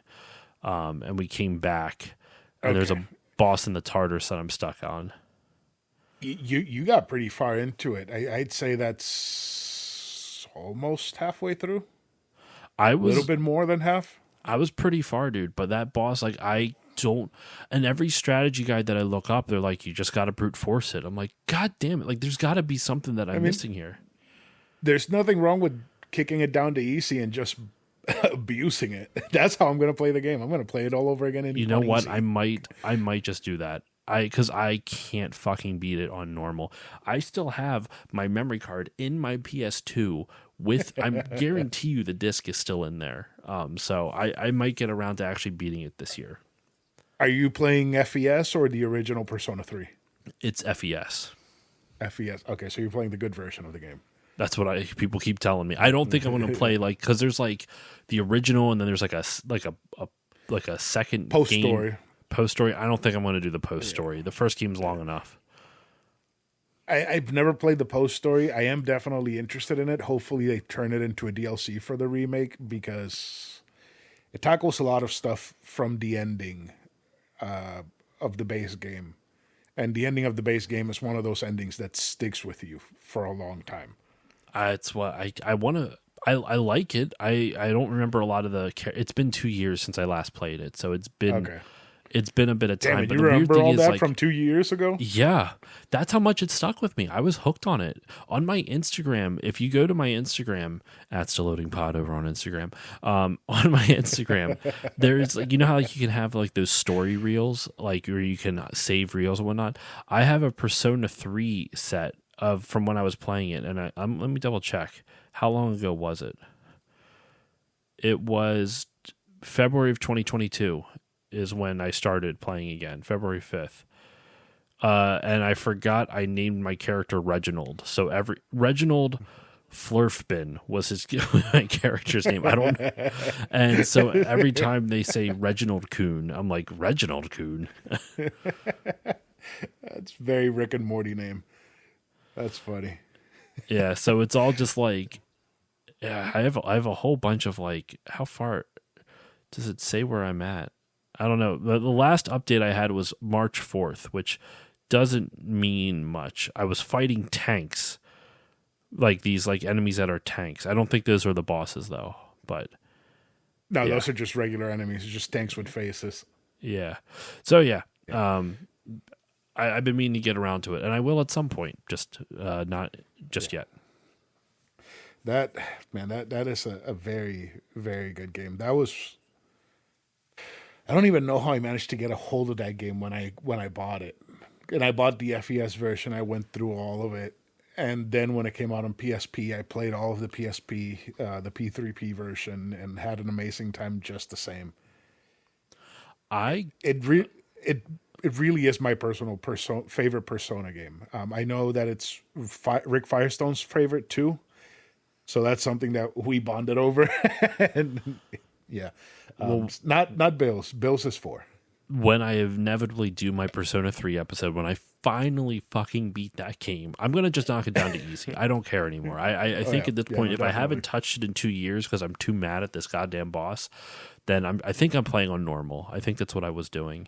So I'll knock it down. But the way I actually got my copy was, I remember my friend Andrew, who's been on the show a few times, he loves Persona 3 and 4, loves them, and was telling me all about them. So I tracked them down at GameStop back when they were still selling PS2 games, and I actually got my Persona 3 copy has one of the shitty like GameStop printed labels, but the disc is FES. And then Persona 4, it's complete. It's got all the original artwork, got the original manual and the game. So it's somewhere back there. I have it on one of those shelves. So eventually I'll get around to actually playing both, finishing 3 and playing 4. Okay. Oh, definitely. They are. I don't even want to say they're okay. So I'm not going to say that they're games that a gamer must play. They are games that a weeb must play. If you want to call yourself a weeb, you got to finish them. Because there's no other reason why you would play them. They're fucking fantastic games. They're so good. Unless you want to call yourself Reginald Coon, then that's a game. That's a way you can play it, or just be called Coon or something like that. Your first name and Coon, Reginald Coon, right? I think the first time, this is the second time I've tried playing it, and I named my character something weird both times. This time, like I said, Reginald Flurfbin. It's a dumb, I don't know. It's a dumb name. The first one was Boom Gunstick. Boom Gunstick. First name Boom, last name Gunstick. Gunstick Sun Senpai. Gunstick Coon. That's funny. So let's see what else. So you're giving Yakuza a try. You got a PlayStation 5 recently, which is fantastic. Oh, I remembered. Ratchet and Clank. Apparently you're a Ratchet and Clank fan, according to your Twitter. Yes. Huge Ratchet and Clank fan. I've been a fan. Are you going to play the new one? 100%. Rift in Time. Oh, absolutely. I have been like, the Rift in Time was the only reason I wanted a PS5 for years. Now I actually want to play Final Fantasy 16 as well, though I know that's a bit more polarizing of an entry in the franchise. But like we said with 13, wait 10 years, we're going to see what people think about 16. We'll see.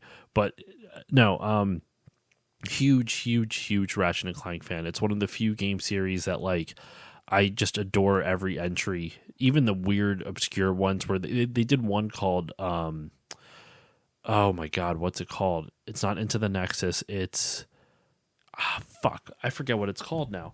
But basically it's like their version of a tower defense game. It was Full Frontal Assault. That's what it was. Ratchet and Clank Full Frontal Assault. And it was like a combination of a Ratchet and Clank game with a tower defense game. And it's filled with Ratchet and Clank humor and meme humor. Like, to put in perspective, that game came out when Gangnam Style came out, and you can tell. for better or worse. That was 2012 on the Yeah, PS3. 2012. Yep.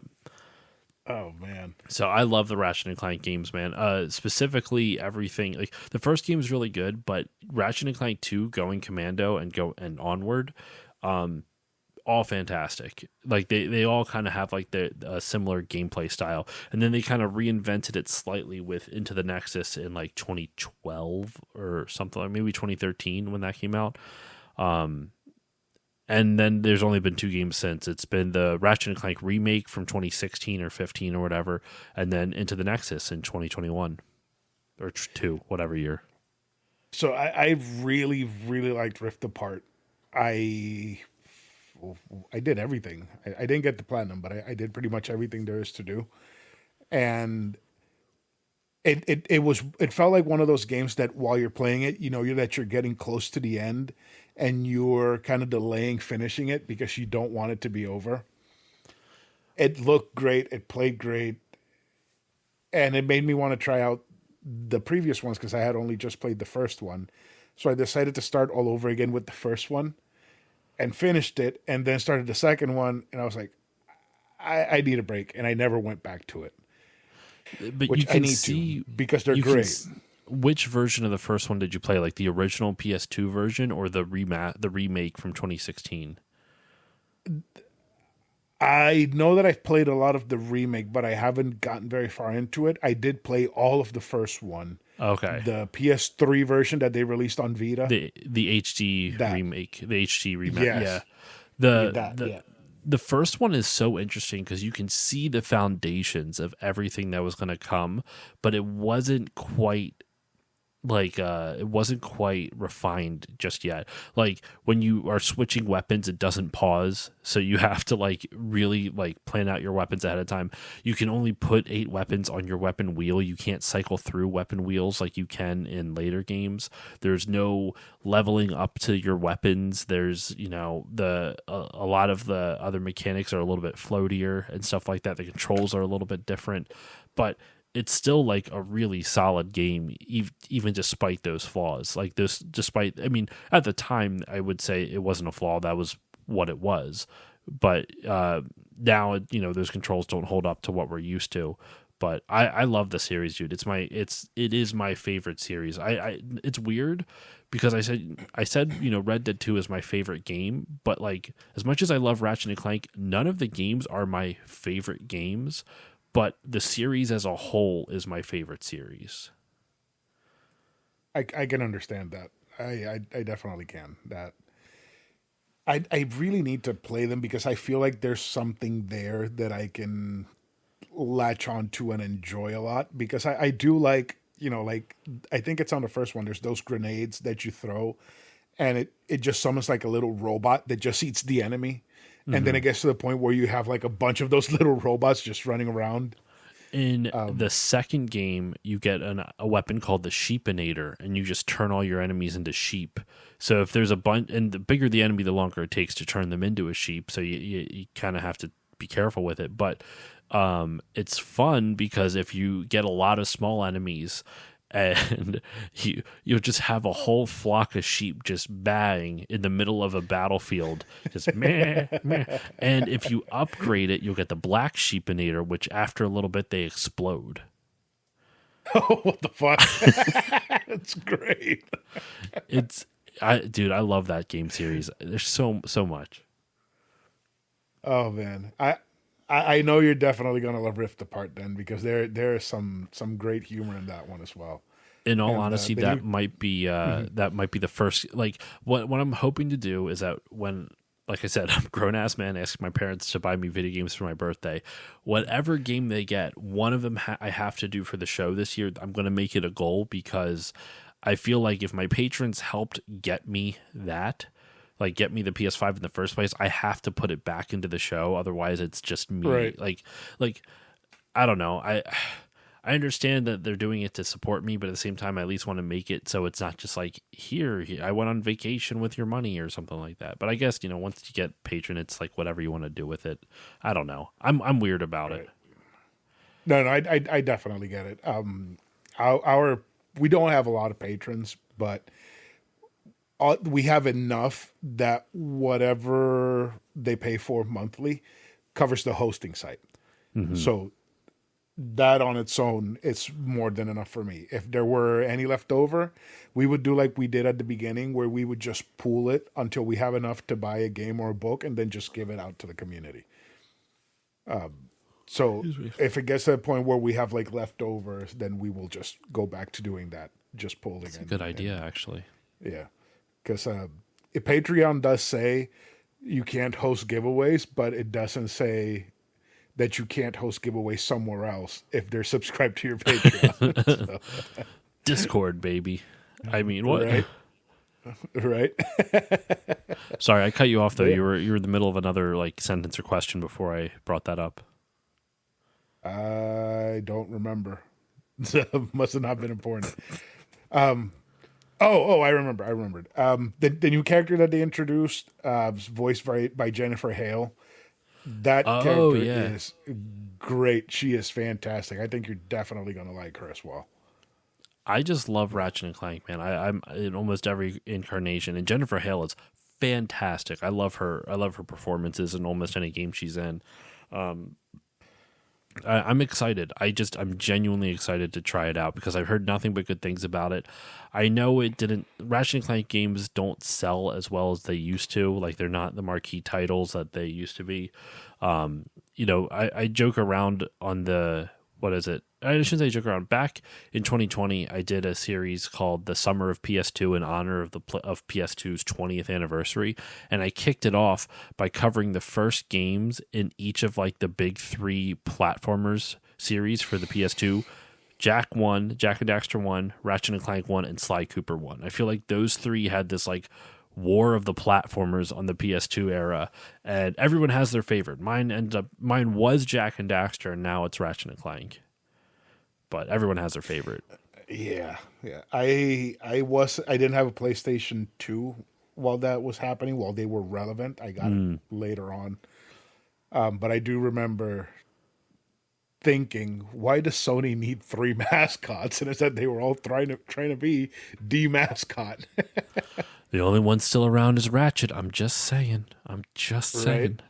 Right. And Ratchet and Clank, not Ratchet and Clank. Jak and Daxter, they haven't gone anywhere since that last Jak X game. Well, at least Sly Cooper got a game on PlayStation 3. You're right. It got a new game. It got a fourth entry into the series. Jak and Daxter is interesting because the first game is a straight up 3D platformer, and then games 2 and 3 are a GTA clone. And it's just, It's very, with GTA clone with actually a really damn good story. I'm not going to lie. I actually think the story in Jak 2 and 3 is really good, but it's mired in some of the most aggressively difficult gameplay you will ever experience because the controls are just, Eventually I'm going to cover that game on the show though. Like I have the PS3. I actually have PS4 versions of the Jak and Daxter games as well, so I should cover it at some point. Oh, the Jak collection that came out on PS4. Yeah, from Limited Run. I actually have the collector's edition of Jak 1. I couldn't justify spending it for Jak 2 and 3 because it was like $150 a piece. Oof. So I just bought the first one. I'm like, I like the first one. The first one's my favorite, so I'll splurge on that. All right. I wanted to like Jak 2 and 3, but again, it's that Naughty Dog thing where the shooting is awful. Yeah. The platforming can be very tedious, and the checkpoint system doesn't exist. So it's either do it in one go or fuck you. And I couldn't do it, dude. Jak 1, I think, is legitimately good as a 3D platformer. It's got lots of fun. Like it's got a lot of fun elements. It's got really cool, varied worlds. The world itself is actually really fun and interesting. The storyline's not great. It's just there's nothing crazy. It's fine. But Jak 2, like I said, Jak 2 and 3 has, I think, a fantastic story, but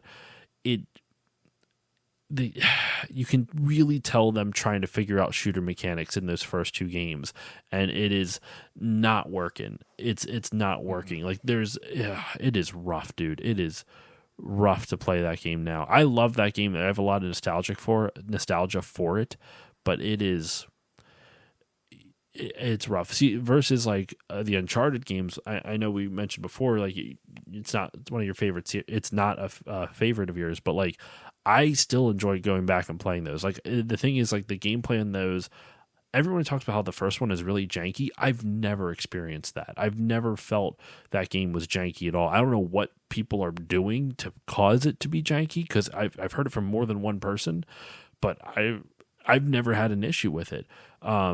But I think just the reason I like those Uncharted games is like the kinetic feeling of the actions. Like every time, like the way it sounds so fucking dark. The way you shoot an enemy, the way the bullet hit sounds and everything, it's just satisfying. And like the hand to hand combat was always kind of amusing. Like not great, but like I said before, the gameplay mechanics were always at least serviceable, except for Jack 2 and 3. Those are rough, but it was always at least serviceable, so I always enjoyed it. And then plus the story around it, like the character of Nathan Drake, I always found fun. But I can also understand why people would get tired of him. He's a little smarmy, so I could understand if people don't like the character of Drake. Yeah, that's like the biggest thing. But I've never played one. I played 2, and 2 I can't think is say that legit good.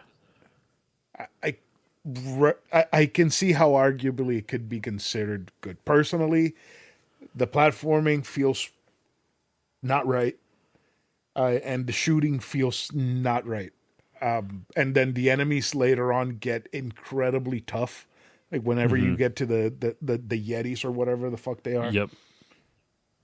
I didn't finish that game. I struggled so hard with it, and I just dropped it. So, then 3, I actually liked 3. Really? And then, yes, I feel like 3 was a massive improvement over 2. In terms of... And then... Yeah, sorry, I'll let you finish. I keep cutting you off. Sorry, No, you're good. I was just going to go on to 4. We'll talk 4 afterwards. What were you going to say? I was going to say, so 1 is them solidifying, like learning, getting their footing in the mechanics in the genre. 2, I think, is the best, not the best paced. I think, how can I put this? So 2 really redefined like cinematic platforming and action and stuff like that. Like there's a lot of really cool moments in that game that like you had not seen prior in games just yet, especially in that cinematic sense. 3, I think, has some of the better gameplay. Like they refined hand-to-hand combat really well in that game. There is a lot of cool shooting mechanic. Like the shooting mechanics are a lot better, but the structure of the story is absolutely bullshit. There's a section. They have cool moments. They have some of the coolest set pieces, but that game very much reeks of the problems with Naughty Dog design philosophy, where Naughty Dog design philosophy, I don't know if it's true or not, this is just kind of how I've quantified it in my head, is where they will design a space and then figure out how to put the gameplay into it, versus something like Insomniac, they will design a gameplay mechanic and then design the space around the mechanic so that way it works best for the gameplay. That's why in Naughty Dog games makes sense. And there's moments where it's like, why is there this hallway that doesn't have anything down it? There's nothing here. It's because they designed the space first, and then they designed the gameplay second. Likewise, when they're designing the story of of Uncharted, they come up with set pieces and then figure out how to piece the story together using those set pieces. It can work, but in 3 specifically, they have this one of the coolest set pieces in the entire series, the capsized ocean liner, where you're having to platform on it and like open up doors. It's a really fantastic section in terms of game design. Yeah. In terms of plot, you can literally rip that whole section out and it does fuck all to the plot. It means nothing. There is no point for Drake to be on there, because he gets captured and they're like, we're going to give you to these pirates because blah, blah, blah, because story reasons. He escapes from the capsized ocean liner and washes up on the beach where he started. And he goes, oh, that was convenient, and moves on. Like, they try to write it off as a joke. And I actually kind of admire them for trying to almost like noticing like, hey, this is kind of dumb, but we'll if we recognize it, it's okay, right? And it's fine. That game actually has some of the best character moments between Drake and Elena until Uncharted 4. And I like the gameplay stuff, but in terms of story, it's all over the place. And part of it is behind the scenes. The voice actor who played Cutter didn't realize he was contractually obligated for some other thing. I forget, it was like a movie or a show or another game, but that's why Cutter suddenly disappears like 30 minutes into the game, because the actor who was portraying him couldn't continue on with production, so they had to write him out of the script abruptly. So I think it's why Uncharted 3 doesn't sit well with me, because Uncharted 2, I think the reason it like oh, sorry, I'm all over the place. Uncharted 1 and 3, the way they end those games is with the final, like, did you finish 3? Yes. So, you know how in the end of 3, it's basically just all QuickTime events. That's the final boss. It's just all QuickTime events. The whole thing is like there's a gauntlet of enemies you have to fight, but the final confrontation with the villain is just QuickTime events. In Uncharted 1, it's very similar to that as well. It's you fight a small gauntlet and then it's QuickTime events. In Uncharted 2, you fight a gauntlet of enemies and then you actually fight the boss. You have to fight. I forget the dude's name, but he's like he's like a private military warlord type of dude. That's bothering me. I can't remember the character's name, but you have to. He's like roided out on this like supernatural substance, which I won't spoil for the listeners what it is, and he chases you. So the way you have to defeat him is run, like you can shoot him like running from behind and kind of spray, but there are like environmental objects. I don't want to say what they are because it'll spoil some of the story. There are environmental objects that will explode when you shoot them, and they can come back. Like the environmental objects can come back, so you kind of have to maneuver around this small space with him chasing you and try to lure him past these traps, so that way you can shoot these explosive things, and that's how you take him out. And so it actually takes the mechanics that you've learned from the game of running, shooting, dodging, shooting, like aiming down the sight, or like aiming, and actually takes all the mechanics that they've taught you throughout the whole game, and then it applies them to the final boss, which in my opinion is good game design. When Uncharted 1 and 3, doesn't matter what you do with, like, doesn't matter what you've learned throughout the game. The final boss, the way you take out the final villain is with a QuickTime event. Uncharted 4 bridges the two kind of nicely. It makes the QuickTime events a little bit more cinematic, and I don't hate the final boss of Uncharted 4, excuse me. I don't know if I said 2. Uncharted 4 bridges them kind of nicely, where it's a little bit of like some QuickTime events, a little bit of some fighting mechanics and this and that. So I kind of like I like 4's ending the most, or not the most. I like 2's ending the most because of the boss, but I think 4 has the better story by far. Like, it's not even a question. You know, that I really, really liked 4. I always say that Uncharted 4 is the game that Naughty Dog actually did where they deserve everything that people say about them. Mm. It's the game that the first game they've ever released is actually a great game, in my opinion. Oh, that's fighting words considering they made Crash Bandicoot and Uncharted. I think Uncharted 2 is legitimately a great game, but I can understand not liking it. Like, I get it. Like, especially, I also think, like, in general, PS3 era, like, shooters are rough till it gets to, like, late stage PS3, and Uncharted 2 kind of suffers from that a little bit. So not only did they put Nathan Drake and his brother together for the adventure, and they are Nolan North and Troy Baker as brothers, which is fucking perfect.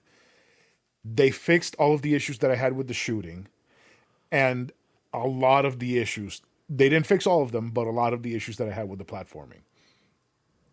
I thought the game was great from start to finish, to the point that as soon as I finished it, I bought the one with Nadine and Chloe to continue playing. That's a good game. That's a game that no one talks about. It's really good.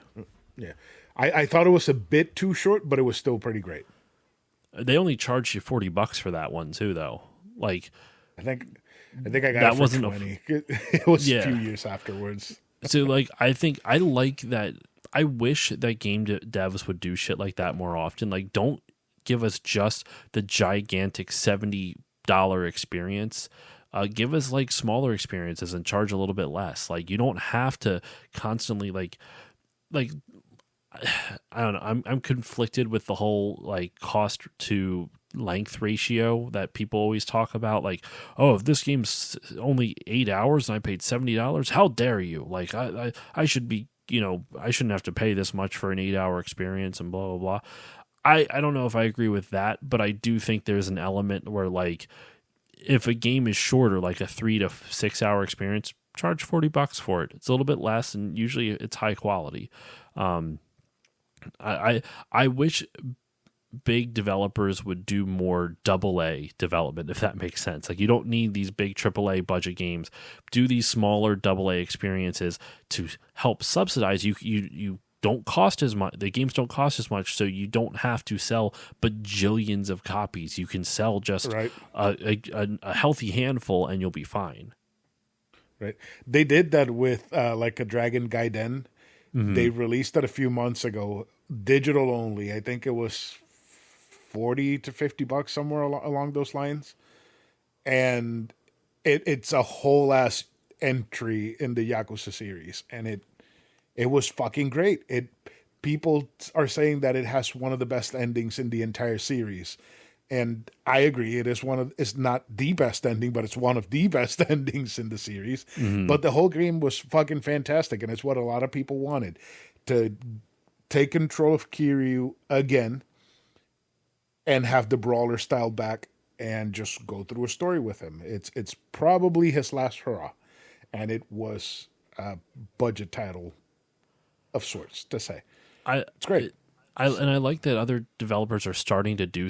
Japanese developers specifically seem to be kind of taking this approach of doing like smaller, less expensive titles. Like, look at like games like Octopath Traveler and like Triangle Strategy. I'm not saying they were like inexpensive to make or anything like that.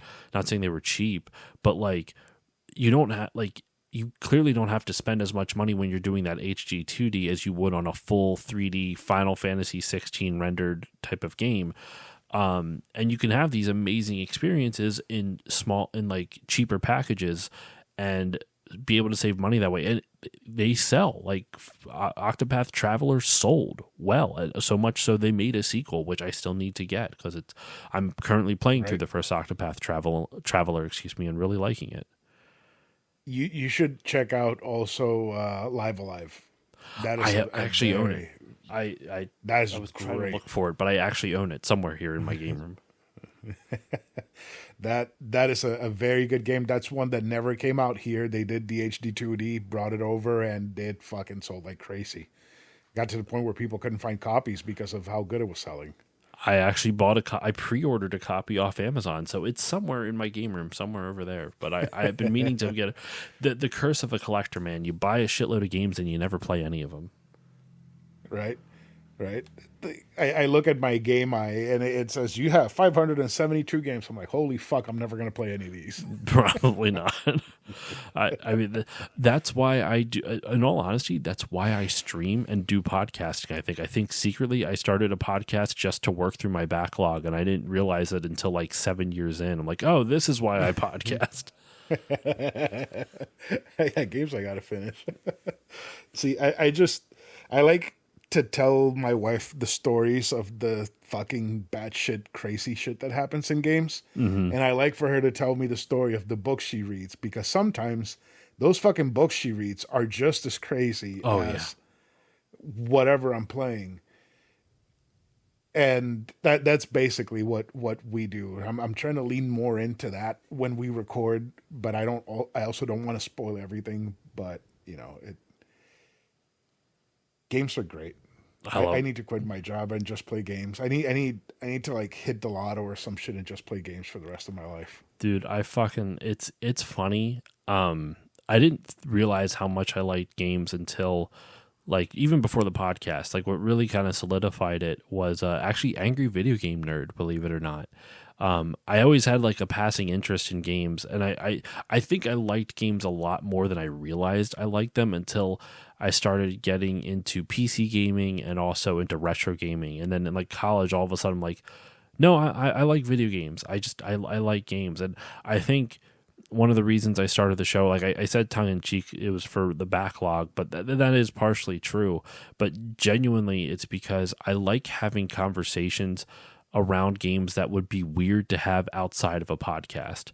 Like I can't imagine going up to like meeting a stranger in a bar and being like, "Hey, so what do you think of Squall from Final Fantasy VIII? Pretty emo, right?" Like I can't imagine like a conversation like that just happening naturally. And even so, like it would be almost weird, but once you get involved in content creation, then you're around like-minded people who kind of treat the medium the same way that you do. Like I in like our group in our little circle of podcasters, Dave from Tales from the Backlog and Bill from Gaming and Collecting and 3DO, and I haven't interacted with Thrack, but obviously I've listened to him on 3DO.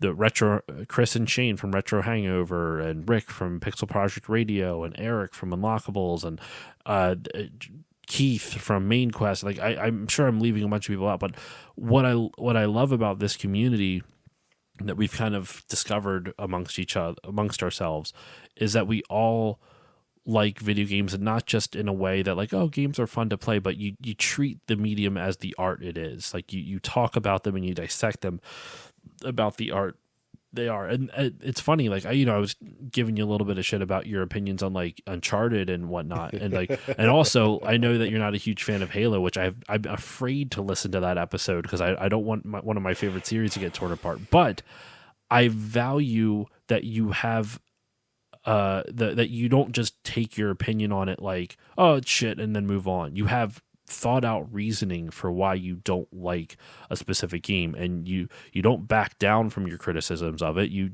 relay them in an articulate and thought out way, and that's what art's supposed to do. That you're supposed to have those thoughts.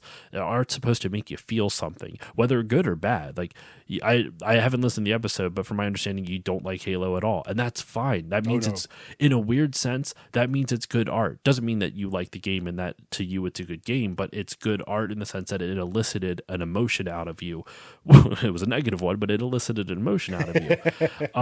Right. And that's what art is supposed to do. And I like our community for having such varied opinions, and for the way that we kind of treat it. Like I was listening to Rick's Final Fantasy IX episodes that just came out like a day or two ago, and on Pixel Project Radio. Shout out to Rick and his shout out to Rick over at Pixel Project Radio and his Final Fantasy IX. Well, all of his episodes, but his recent Final Fantasy IX run, and just hearing how passionate he is about that game, and like how articulate and how well spoken and how much he has thought about that game. I love it. And it's not enough just to say you like a game. I like our community because we say we spend an inordinate amount of time trying to figure out why we like or why we don't like a game. I've spent literal months of my life trying to understand why Dark Souls doesn't connect with me. I don't understand why Dark Souls doesn't connect with me, and I want it to, but I can't seem to like wrap my head entirely around what works me the wrong way with that series. And that's why I love doing this, because podcasting is a medium that these conversations are built for, and I like listening to them just as much as I like making them. It's a lot of fun. Right. No, it definitely is. I've got a couple of things that you said that I want to touch on. First, we are probably having this conversation right now because I recorded an episode with Rick about To the Moon, and it was like 20 minutes of To the Moon and then 60 minutes of us just talking shit about old video games and JRPGs and it was fucking great. And it's thanks to Rick that we're doing this right now. So thank you, Rick. You're amazing.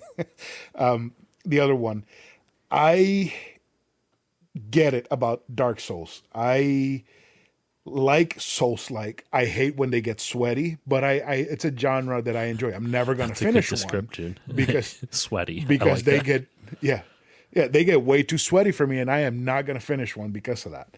Ever. I started Lysa P, got pretty deep into it, dropped it without a second thought.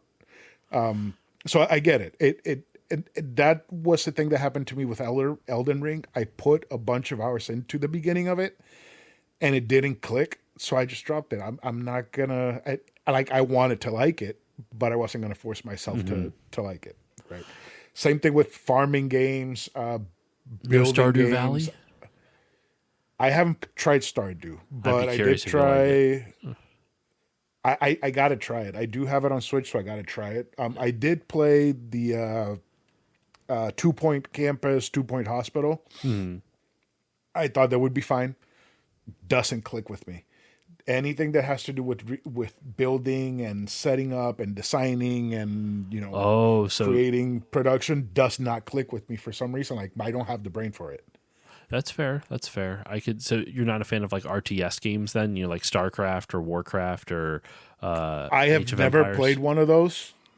I have never played one of those. But I do love Pikmin.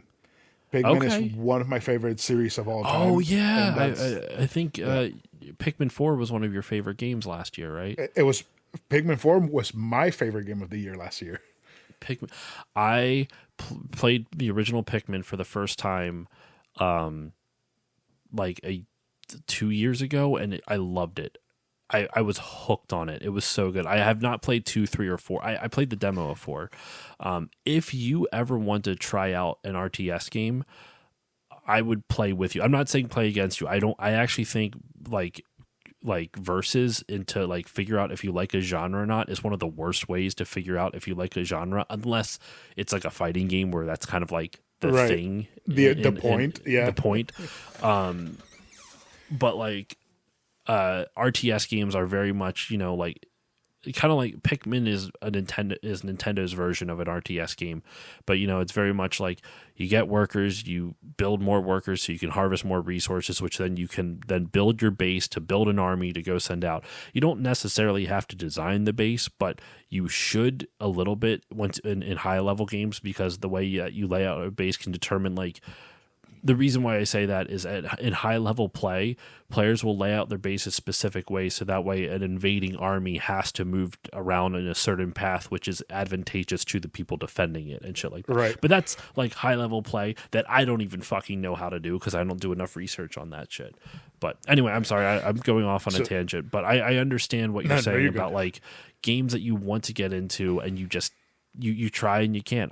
I like to, if I can't figure out why a game's not clicking with me, I'll go back to it because I almost have like an obsessive issue where I'm like, I gotta figure out why this doesn't click with me.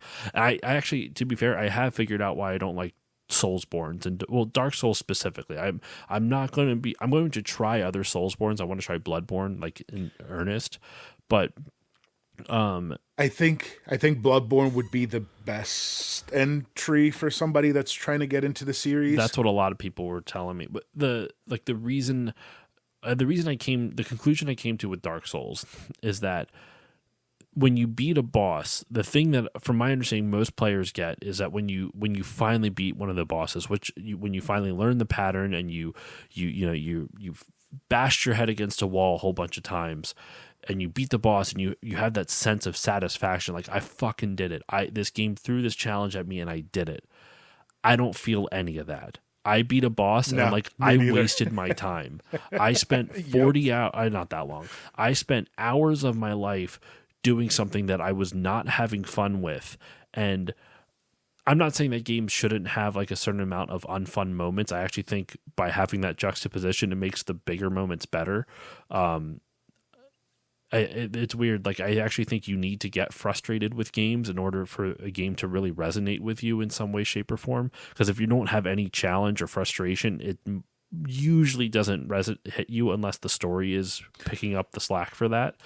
Not saying it's entirely the case, but I think I just threw out my own point. Stardew Valley has like no challenge, and that game is one of my favorite games of all time. But anyway, the point I'm trying to make is I don't feel that with Dark Souls at all. I don't feel any happiness after I beat the boss. So when it's done, I'm like, if this is what you're supposed to be like enjoying, like this is the joy you're supposed to experience when you beat the enemy or beat the boss, and I'm not getting it, it's probably not for me. Right. No, that's definitely how I feel. I don't feel any sort of accomplishment or catharsis or anything like that after I beat a boss in any of the Souls games that I've played. To the point where I played Bloodborne and I felt that it was very easy because I beat the first two bosses without dying once. Mm-hmm.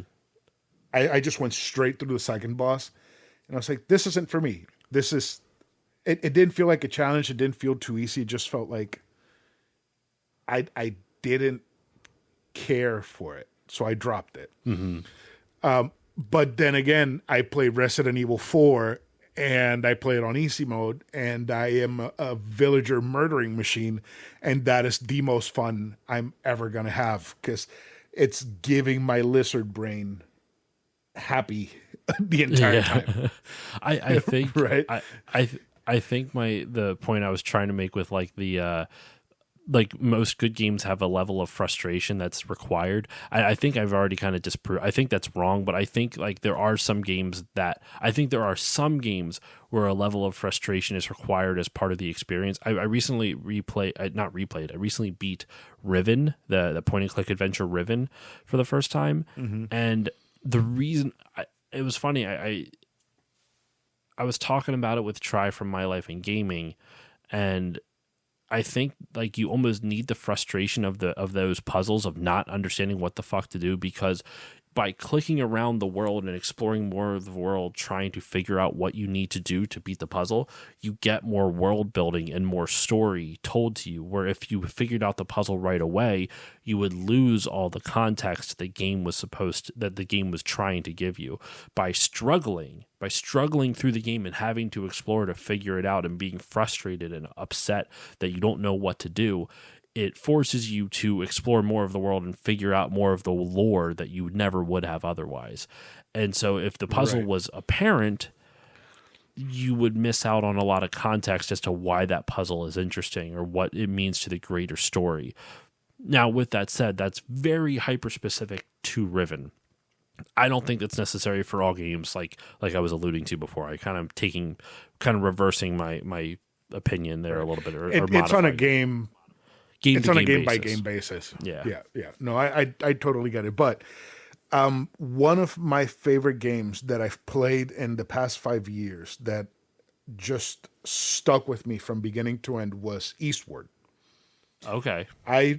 The first episode that I ever guested on was on Tales of the Backlog with Dave, and we talked Eastward, and he didn't like it. Mm-hmm. And I get why he didn't like it. Once he explained it to me, I was like, okay, I get it. The stuff that you like is actual bullshit on the game's part that I overlook because I really like everything else about the game. But he's right to dislike that stuff. Exactly. Yeah. I've replayed that game twice, and the DLC came out for it, I think, yesterday. But the DLC is farming, building a community. I'm not gonna fucking play that shit. That's not for me. You give me a plot of land and you tell me go crazy. It is gonna be the most uneven, nonsensical plot of land design that you will ever see. I cannot design shit to save my life. I am fucking awful at it, and I don't have fun when I'm doing it. You might not like Stardew Valley then. I mean, I think I saw like a hyper fast gameplay video from Peanut Butter Gamer that he did once, and it seemed pretty interesting, but you know, I haven't played it because I haven't had the inkling or the urge or the challenge to play it. Yeah. So going back to the things that I wanted to touch upon that you have said, one of the reasons why I like this community that we're in is that everybody plays everything, and they all know what they like, and they will all talk about what they like with passion. They're not just gonna be like, oh, I love Final Fantasy IX because it's Final Fantasy IX. they will make a whole essay Yeah. and then bring on a guest to talk about the entire story. Like when Rick did Final Fantasy VI with Chris Copeland, that is a fucking fantastic series that I cannot recommend enough, that people need to listen to on Pixel Project Radio. It's great because growing up, I obviously had friends that played video games, and I knew people that played video games. And even when I had my old podcast back home, most of what we covered was Call of Duty or Medal of Honor or Battlefield or NBA or FIFA or shit that I don't care about, right? Because that's the only thing that they played. And whenever you found somebody that they're like, oh, I play Final Fantasy, it's just one person. So you can only just talk to one person. You don't have like a community of people that are like, oh, the new Final Fantasy is coming out, let's all go buy it, or it tended to be just the one type of game or that I even wasn't like interested in. we have a community that gets excited for other people when a game they're looking forward to comes out. Like you bet your ass if Kingdom Hearts 5 gets announced, or 4, excuse me, I think that was announced actually. When Kingdom Hearts 4 inevitably comes out, I'm excited to see what Eric thinks of it. I'm excited to hear his thoughts because he's a genuine fan of the series. Obviously, Guiding Keys, shout out to Unlockables, but it's interesting. Like it's cool to see that. Like what is it? When the Bluey video game, take another shot, Jala. I mentioned Bluey. When the Bluey video game came out, you have no idea how many messages were sent to me like, hey, did you see this? I'm like, yeah. They are excited to see me try it, which I have since played it, and there will be an episode on, just not recorded yet. But see, and I know that whenever the new Star Fox game gets announced, they're going to blow up my phone being like, new Star Fox out. Did you see? Star Fox 99. Right. Star Fox 99, I am going to be getting first place on every single fucking match. That would honestly, Star Fox 99 would actually work for the format. Oh yeah, it would. It would. I would love a Star Fox 99. But yeah, I like that a game comes out and everybody's just like tagging the same person over and over again. Did you see this? Did you see this? Did you see this? Yep. It's a great community that we have. And like I'm glad that I don't feel like I'm the only person that likes every single game that comes out anymore. Granted, there are some that I don't like, but it doesn't mean that you don't have to like it. Like when we recorded. Yeah, go ahead. I was just gonna say, it's a good community that you can express your dislike of a game. We were talking about with Uncharted and like Halo and stuff like that. I'm not trying to change your opinion. I think it's awesome. I actually think it's cool you don't like it. I'm actually building up to, I want to listen to your episode on Halo just to hear your criticisms of it, just because it's going to be different from my own. And it should be like that type of shit, like should be celebrated in a community. Like the difference is like, especially we do it all the time when talking Final Fantasy, because Final Fantasy is like a perfect microcosm of like, the games world. You have people who love specific entries and loathe other entries, and vice versa. And it's all over the place. You will find people who like Final Fantasy. Perfect example, Final Fantasy 15. Most people aren't a fan of Final Fantasy 15. When I did my Final Fantasy draft last year, two of my guests, Aiden Mower and Mick Arcade, are Final Fantasy 15 defenders, and they used a lot of 15 in their drafted Final Fantasy, which was bonkers to me. I was not expecting anyone to go for that, but they went for it. And so when I inevitably do that and do an episode on it, I know to reach out to Aiden and Mick, because they're you can find people who like just about anything, and that's what, I don't know. It's cool. I'm sorry to cut you off, but it's just I love this community that we've built. I was just going to say that the Halo episode is basically just me saying I fucking hate this game, and Thrag being like, it's not that bad. But there are reasons why I disliked it, and I do recognized that it was a very influential game, and it did, very amazing things for the first-person shooter genre. That nobody can take that away from Halo. I can say that You it's still a shit game as much as I want, but nobody's going to take that away from it. same like we with Dark Souls. It was one of the most influential games of all time. Doesn't matter what I think of Right. it, or if I enjoy the gameplay or not. It's one of the most influential games of all time. Right? Like it even influenced what's it called? The Tales of series, like the new Tales of game. The combat button placement is Dark Souls button placement. Oh, interesting. It's okay. crazy. It's yeah. Like they moved the attacks to like the shoulder buttons. It's kind of weird, but it works. I mean, it definitely works. It's not bad. But yeah, I think we are a bit over 2 hours, so let's go ahead and call it. We didn't Yeah, really I talk was- about old games and shit, but no, we're good. This was a very fun time. Josh, thank you for coming on. I really appreciate it, man. This will be out in the next 2 weeks. Let me see.